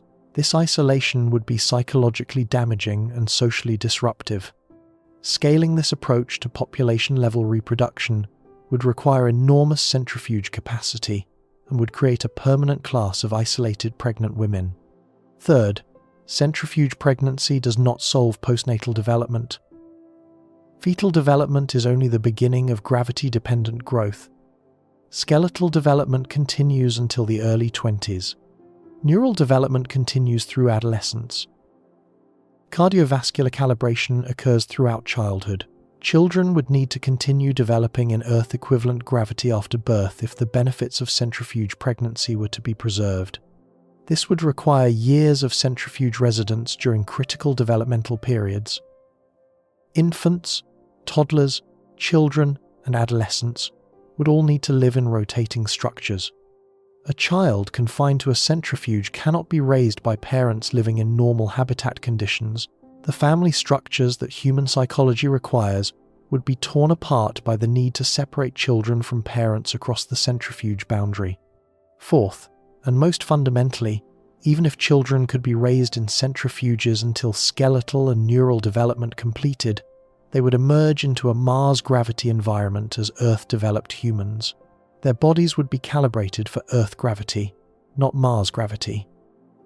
They would immediately begin experiencing the degradation that affects all Earth-developed humans living on Mars. The centrifuge solution does not create Mars-adapted humans. It creates Earth-adapted humans trapped on Mars, subject to all the biological degradation described earlier in this script. These Earth-developed children, raised in centrifuges, would face the same bone loss, muscle atrophy, and cardiovascular remodeling that their parents experienced. They would merely start from a higher baseline before beginning their decline. External gestation has been proposed as an alternative that might avoid the problems of abnormal maternal environments. Artificial wombs could theoretically provide Earth-equivalent conditions for fetal development, independent of the mother's Mars-adapted body. The developing fetus would grow in a controlled environment, optimized for normal development regardless of conditions outside the artificial womb. This technology does not currently exist at the level required. Artificial womb development has achieved only very early stages in animal experiments. Extending these techniques to humans would require decades of additional research and would face fundamental challenges that may prove insurmountable. The complex interactions between developing fetus and maternal physiology involve feedback loops that artificial systems may never replicate successfully. Even if artificial wombs could be developed to the point of producing healthy human newborns, they would not solve postnatal development problems. An artificial womb might produce a normally developed baby, but that baby would then need to grow up in Martian gravity. Infant and childhood development require gravitational input for years after birth. The postnatal developmental abnormalities would still occur. The artificial womb would produce a healthy newborn who would then become a developmentally impaired child. Genetic engineering has been proposed as a more fundamental solution to developmental problems. Perhaps human genomes could be modified to develop correctly in reduced gravity. If the developmental programs could be rewritten to expect Mars gravity instead of Earth gravity, Mars-born children might develop normally in their environment. This proposal fundamentally misunderstands the nature of developmental biology. Development is not controlled by simple genetic switches that can be flipped to change expected gravity. It emerges from complex interactions between thousands of genes, millions of proteins, billions of cells, and continuous mechanical forces acting over months of fetal life. Gravity does not appear as a parameter in some developmental subroutine that could be adjusted. The genetic modifications required to produce gravity-independent human development would essentially require redesigning human development from first principles. This is not like editing a single gene to correct a genetic disease. This is like rewriting the entire operating system of human embryogenesis. We do not know how to do this. We do not have the knowledge to even begin designing such modifications. The complexity of developmental biology exceeds current scientific understanding by orders of magnitude. We cannot redesign what we do not fully comprehend, and even if such redesign were somehow accomplished, the result would not be humans in any meaningful biological sense. Organisms that develop through fundamentally different programs are fundamentally different organisms. They might be intelligent, they might be conscious, they might possess admirable qualities, but they would not be members of the human species. They would be a new species created through engineering rather than evolved through natural selection. The reproductive barrier is absolute in ways that no technology can circumvent. Human embryos require Earth gravity to develop correctly. Human children require Earth gravity to grow correctly. Human biology cannot sustain itself across generations without the gravitational input it evolved to require over hundreds of millions of years. This is not an engineering problem awaiting a clever solution. This is not a temporary limitation that future technology will overcome. This is a fundamental biological constraint that defines what human organisms are and what environments they can inhabit. Human beings are Earth organisms. We can visit other environments temporarily. We cannot reproduce in them successfully. The distinction between visiting and residing determines everything about whether human Mars presence can persist beyond the founding generation. Visitors come and leave. Residents stay and reproduce. Successful reproduction requires developmental conditions that Mars cannot provide. Technology cannot replicate these conditions at population scale. Multi-generational biological sustainability is impossible under Martian conditions. The final part examines what this biological reality means for Mars exploration and for understanding humanity's place in the cosmos. The evidence from gravity effects on adult bodies, from radiation effects on genomes across generations, and from developmental requirements for reproduction all converges on the same conclusion. Mars cannot host permanent human populations because human biology cannot sustain itself there. Understanding this truth is not defeat. It is clarity about what humans are and where humans can exist. The final part resolves what this clarity means for human ambitions beyond Earth. 50 years from now, 100 years from now, 1,000 years from now, human biology will still require Earth conditions to sustain itself across generations. This is not pessimism dressed as scientific analysis. This is recognition of what billions of years of evolution created when it produced the organisms reading these words. The human body is not a general-purpose survival machine capable of modification, upgrading, or patching to function in arbitrary environments. The human body is a specific biological configuration that emerged through an unbroken chain of successful reproduction under Earth conditions. Every ancestor who contributed genetic information to your existence lived their entire life on this planet. Every repair mechanism that maintains your tissues calibrated itself to Earth's radiation environment. Technology has achieved remarkable things across human history. We have split atoms, we have decoded genomes, we have walked on the moon and sent robotic emissaries to the outer planets. The temptation exists to believe that technology can solve any problem given sufficient time, resources, and ingenuity. Mars colonization advocates operate from this assumption. They acknowledge the biological challenges, but believe engineering solutions will eventually emerge. This belief fundamentally misunderstands the nature of the problem. Technology can transport humans to Mars. Rockets exist that could carry crews across the interplanetary void. Technology can provide shelter on Mars. Habitats could maintain breathable atmosphere against the near vacuum outside. Life support systems could recycle resources and grow crops under artificial lights. Technology can protect humans from immediate death on Mars through pressure suits, radiation shelters, and medical facilities. What technology cannot do is replace the biological inputs that human development requires to produce functioning human organisms across generations. This limitation is not temporary. It is not a gap in current knowledge that future research will close. It is a fundamental constraint arising from what human organisms are at the deepest biological level. The distinction between survival and sustainability illuminates why this constraint is insurmountable. Survival means not dying. An individual human can survive in hostile environments through technological support that supplies missing biological needs. Divers survive underwater through breathing apparatus. Antarctic explorers survive polar winters through heated shelters. Astronauts survive in space through pressurized spacecraft. In each case, technology bridges the gap between human biological requirements and environmental conditions. Sustainability means maintaining biological function across reproductive timescales. A population sustains itself when each generation develops normally, reaches reproductive maturity with adequate health, produces offspring who repeat this cycle, and those offspring produce further offspring continuing indefinitely. Sustainability requires not just keeping individuals alive, but producing new individuals capable of repeating the process. Humans can survive on Mars the same way they survive underwater or in Antarctic winter.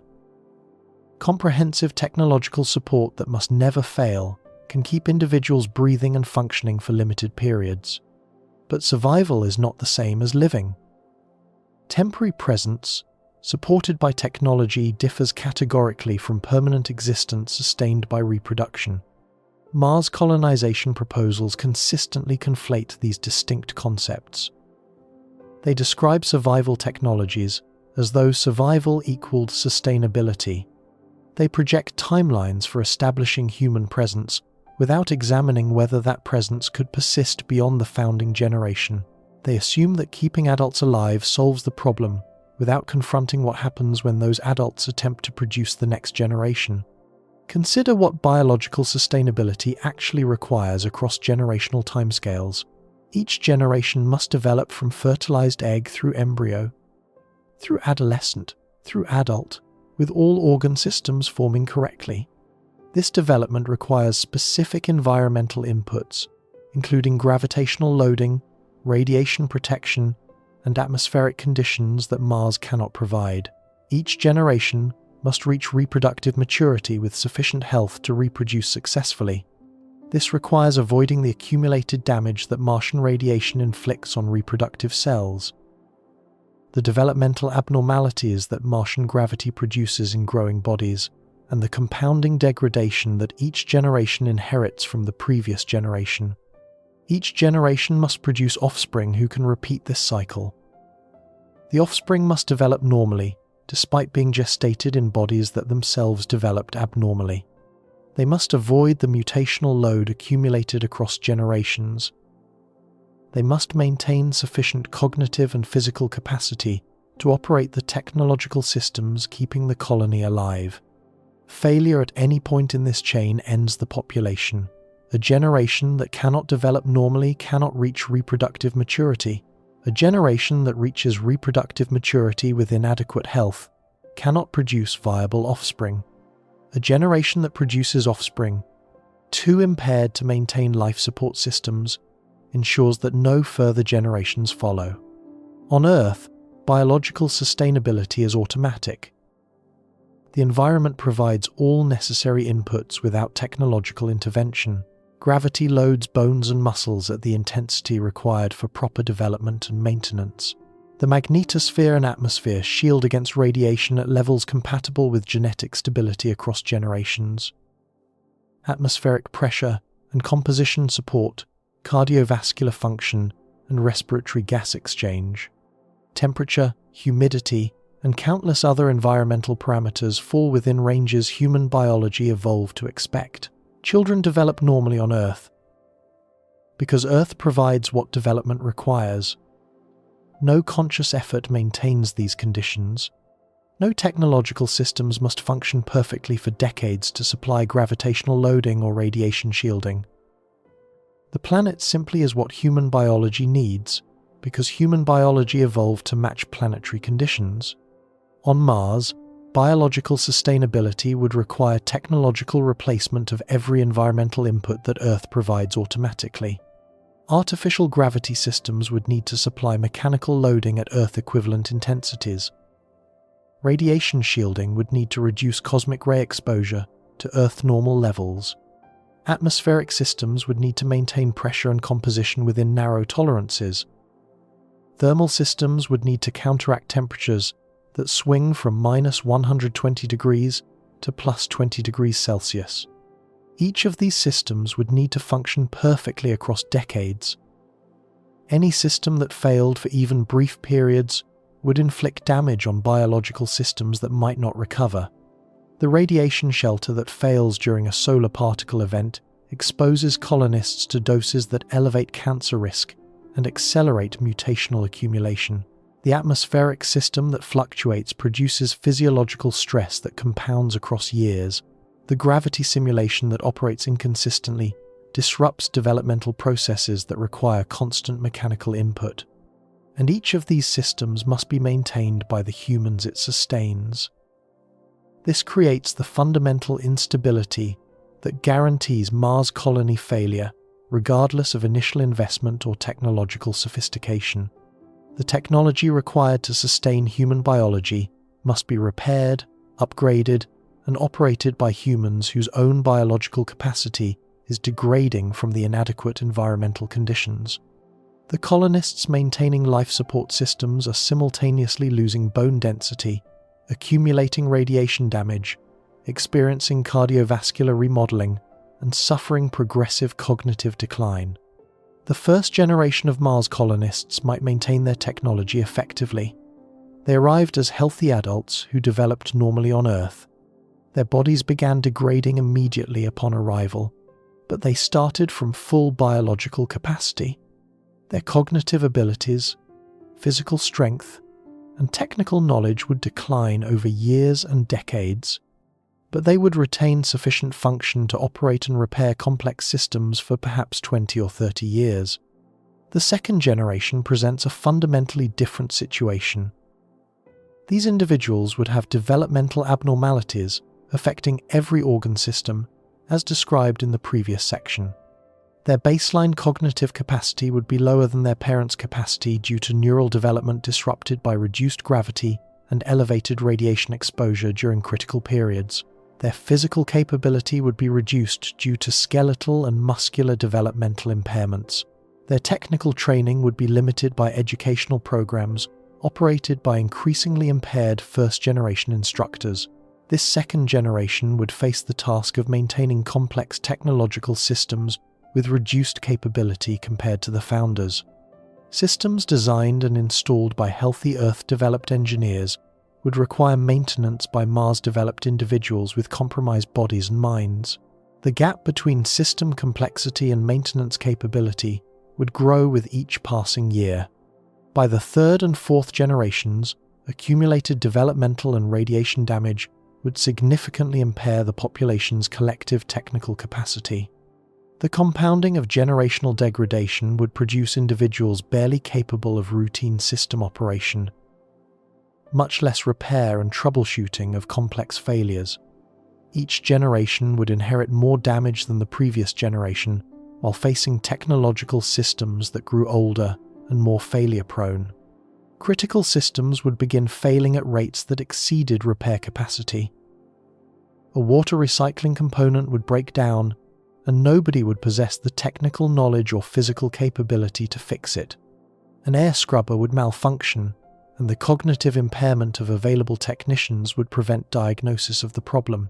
A radiation shelter would develop structural issues, and skeletal weakness would prevent the physical work needed for repairs. Each failure would cascade to other systems. Water system failure would stress food production. Food system stress would weaken colonists further. Weakened colonists would maintain other systems less effectively. More systems would fail. The cascade would accelerate until the colony could no longer sustain itself. This is not speculation about unlikely scenarios. This is the logical consequence of biological degradation combined with technological dependence. Complexity requires maintenance. Maintenance requires human capability. Human capability degrades when biological inputs are inadequate. The system is inherently unstable because the biological foundation of the population erodes, while the technological demands remain constant or increase. Some Mars colonization advocates acknowledge these biological challenges, but point to terraforming as the ultimate solution. Transform Mars into an Earth-like environment, and the biological sustainability problem dissolves. If Mars had Earth-equivalent atmosphere, temperature, and radiation protection, human biology could sustain itself naturally without technological intervention. This proposal fails on multiple grounds that illuminate the fundamental impossibility of Mars colonization. Terraforming Mars would require feats of planetary engineering far beyond current technological capability. The Martian atmosphere currently exerts surface pressure of approximately 6 millibars. Earth's atmosphere exerts roughly 1,000 millibars. Increasing Mars' atmospheric pressure to breathable levels would require multiplying atmospheric mass by a factor of more than 150. Where would this atmospheric mass come from? Mars lacks the volatile reservoirs needed to produce such atmosphere. Estimates of available carbon dioxide, frozen at the poles and sequestered in Martian rocks, fall far short of requirements. Even vaporizing all accessible Martian volatiles would produce only a small fraction of the needed atmospheric mass. Importing atmosphere from elsewhere in the solar system would require moving trillions of tons of material across interplanetary distances. Temperature presents parallel challenges. Mars receives only 43% of the solar energy. Earth receives due to its greater distance from the Sunday. The thin atmosphere cannot retain heat effectively. Average surface temperature is minus 60 degrees Celsius, compared to Earth's plus 15 degrees. Warming Mars to habitable temperatures would require either massively increasing solar energy input or trapping what little energy arrives through enhanced greenhouse effects. Proposed solutions involve deploying orbital mirrors to concentrate sunlight on polar regions, introducing artificial greenhouse gases to trap heat, or darkening Martian surface to absorb more solar radiation. Each approach faces staggering engineering challenges at planetary scale. Each would require continuous intervention over millennia to produce and maintain temperature increase. Radiation protection may be the most insurmountable terraforming challenge. Mars lost its global magnetic field 4 billion years ago, when its core solidified. No known technology can restart the Martian core dynamo or create an artificial planetary-scale magnetic field. Some proposals suggest positioning an artificial magnetic dipole at the Mars-Sun Lagrange point to deflect solar wind before it reaches Mars. This would protect a rebuilt Martian atmosphere from being stripped away, though it would provide incomplete protection against galactic cosmic rays. The scale and cost of such infrastructure exceeds anything humans have constructed, and the structure would require maintenance indefinitely. Conservative estimates place Mars terraforming timescales at 100,000 to 1 million years. These estimates assume continuous technological intervention across this entire period without interruption. They assume no setbacks from equipment failure, resource depletion, or loss of institutional knowledge. They assume no political or economic disruptions lasting millennia. They assume that humanity maintains the will and capability to execute a multi-thousand generation project with no possibility of return on investment for participants. Human generational time is approximately 25 years. The biological sustainability challenges documented throughout this analysis, produce population collapse within roughly 125 to 200 years. Terraforming timescales measured in hundreds of thousands of years offer no rescue to a colony that fails within 2 centuries. Terraforming also cannot solve the gravity problem. Mars has 38% of Earth's gravity, because Mars has only 11% of Earth's mass. Gravity is a function of mass. No technology can increase planetary mass. Mars will always have inadequate gravity for human biology, regardless of atmospheric conditions. The previous section examined why genetic engineering cannot produce Mars-adapted humans capable of normal development under Martian conditions. But there is a deeper problem with genetic modification proposals that deserves emphasis in this final analysis. Any genetic modifications extensive enough to allow normal human development in 38% gravity and elevated radiation would necessarily produce organisms so different from current humans that calling them human becomes meaningless.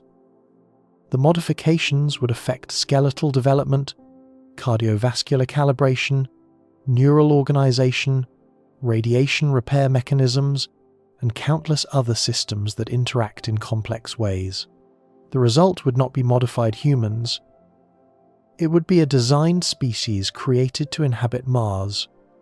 This species might possess intelligence and consciousness. It might even retain some cultural continuity with the humans who designed it. But biologically, it would represent something unprecedented. A species engineered rather than evolved. A species with no evolutionary history. A species whose characteristics reflect design choices rather than adaptation to environmental pressures over millions of years.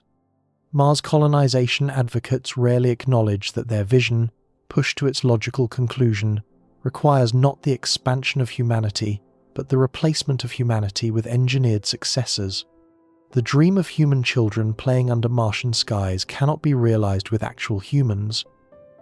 It can only be realized by abandoning what makes humans human and creating something else entirely. This is not expansion of the human story. It is the end of the human story and the beginning of a different story about different beings. The honest assessment of Mars and human presence is therefore straightforward once biological constraints are acknowledged rather than wished away. Mars can host scientific outposts staffed by rotating crews of adult humans who spend limited time on the planet before returning to Earth. This model parallels Antarctic research stations, submarine deployments, and International Space Station missions. Temporary presence for scientific purposes, with regular crew rotation, prevents accumulated biological damage from exceeding recovery capacity. Astronauts spending 1 to 2 years on Mars would accumulate significant radiation exposure and experience bone and muscle loss. Upon returning to Earth, most of this damage would gradually reverse. Full recovery might take years, and some damage might prove permanent, but the individuals would survive and could live relatively normal lives afterward. Scientific outposts could accomplish meaningful research. Human cognitive capabilities offer advantages over robotic exploration in some contexts. The ability to respond to unexpected findings, exercise judgment about sampling priorities, and make real-time decisions could advance Mars science beyond what pure robotic missions achieve. But scientific outposts differ fundamentally from permanent settlements. The outpost model acknowledges that Mars is a hostile environment where humans can work temporarily before returning to the planet that sustains their biology. The settlement model pretends that humans can establish permanent residence on Mars. The way they establish residence in new cities on Earth, building homes and raising families across generations. Mars cannot host permanent settlements where humans reproduce and raise children. The biological requirements for human development and reproduction cannot be met by Martian conditions or replaced by any known or foreseeable technology. No amount of investment, no advancement in engineering, no determination of colonists changes the fundamental incompatibility between human biology and Martian environment. The existential imperative argument for Mars colonization collapses under biological scrutiny. Advocates claim that humanity needs a backup population on another world to survive potential Earth catastrophes. An asteroid impact or supervolcano or nuclear war might end human civilization on Earth. A Mars colony would preserve human existence against such catastrophes. This argument assumes that a Mars colony would constitute a viable backup population. The biological evidence demonstrates otherwise. A Mars colony experiencing the multi-generational degradation documented throughout this analysis would not represent backup humanity. It would represent a dying population unable to sustain itself biologically or maintain the technology keeping it alive. Within the time frame of generational collapse, the Mars population would be too impaired to continue, too cognitively diminished to operate complex systems, too physically weakened to perform necessary work, too genetically damaged to produce healthy offspring. The backup population would fail whether or not Earth faced catastrophe. If backup populations represent genuine priority, other approaches offer better prospects than Mars surface settlement. Orbital habitats with artificial gravity could provide Earth-equivalent gravitational loading through rotation. Positioned carefully, they could minimize radiation exposure. They could maintain biological sustainability because they could provide the environmental inputs human biology requires. The Moon, despite its even lower gravity at 16% of Earth's, offers advantages through proximity. Lunar bases could operate with crew rotations measured in months rather than the years that Mars transit times require. Accumulated biological damage could be limited through frequent crew exchange. Lunar resources could support industrial development without requiring multi-generational residence. These alternatives lack the romantic appeal of Mars colonization. They do not satisfy the human desire for dramatic planetary conquest, for spreading civilization to new worlds, for escaping the bonds of Earth. They are pragmatic rather than visionary. They are achievable rather than inspiring, but they align with biological reality rather than ignoring it. They acknowledge what humans are rather than pretending humans can become something different through willpower and technology. Understanding why Mars cannot host permanent human settlements is not defeat for human ambition. It is maturation of human self-knowledge. The alternative to understanding is delusion. The alternative to accepting biological constraints is wasting resources pursuing impossibilities while neglecting achievable goals. Humanity stands at a moment of choice about how to engage with the cosmos. One path leads toward grandiose projects that biology guarantees will fail. The other path leads toward meaningful achievements that biology permits. The choice between these paths depends on whether we understand what we are or whether we persist in believing we can become whatever we wish. We are Earth creatures. This is not a limitation to transcend, but an identity to acknowledge. Our remarkable cognitive capabilities, our capacity for science and art and connection, our consciousness that allows us to contemplate our own existence, all of this emerged on Earth and requires Earth to continue. The cosmos contains wonders beyond human imagination. Mars itself holds genuine mysteries worth investigating. The question of whether life ever arose on Mars represents one of the most profound questions science can ask. Understanding Martian geology, climate history, and chemistry offers genuine value to human knowledge. Robotic exploration and temporary human scientific presence can pursue these questions without requiring impossible permanent biological occupation. Human significance does not require cosmic presence across multiple planets. Human significance emerges from understanding, creation, experience, and connection during our existence. A humanity that understands its biological nature and designs cosmic ambitions accordingly demonstrates wisdom that permanent Mars occupation fantasies lack. We can explore the cosmos through our machines. We can receive their data and expand our understanding.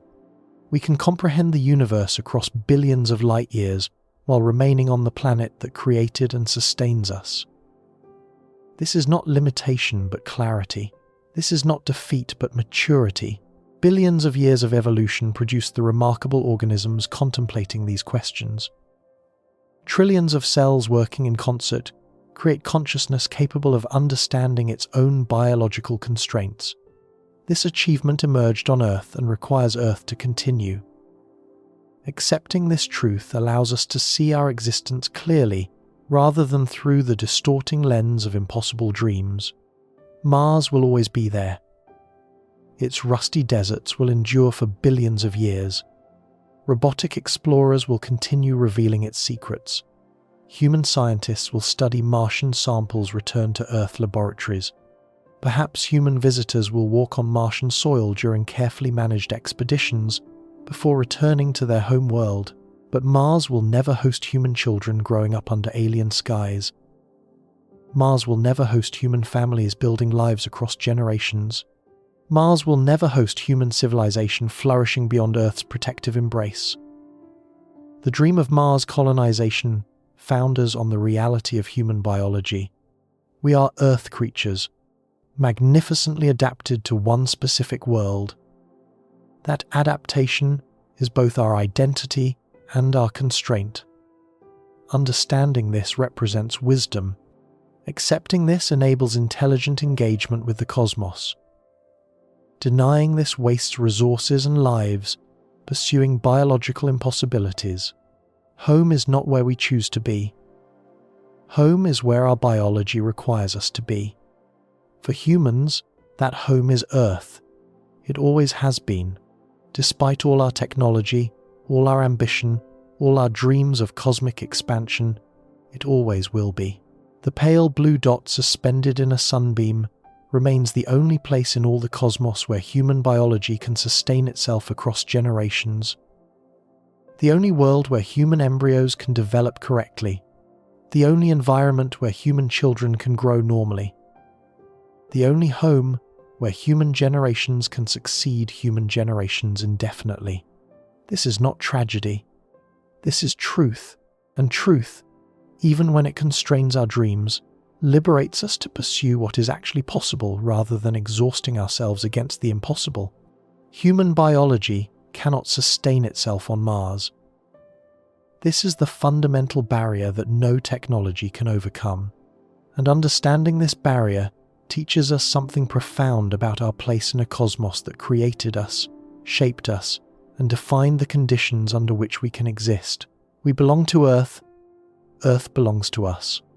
That mutual belonging, written in billions of years of evolutionary history, encoded in every cell of our bodies, expressed in every breath we take and every heartbeat that sustains us, is not a prison from which to escape. It is home, the only home we have, the only home our biology allows, and that is enough.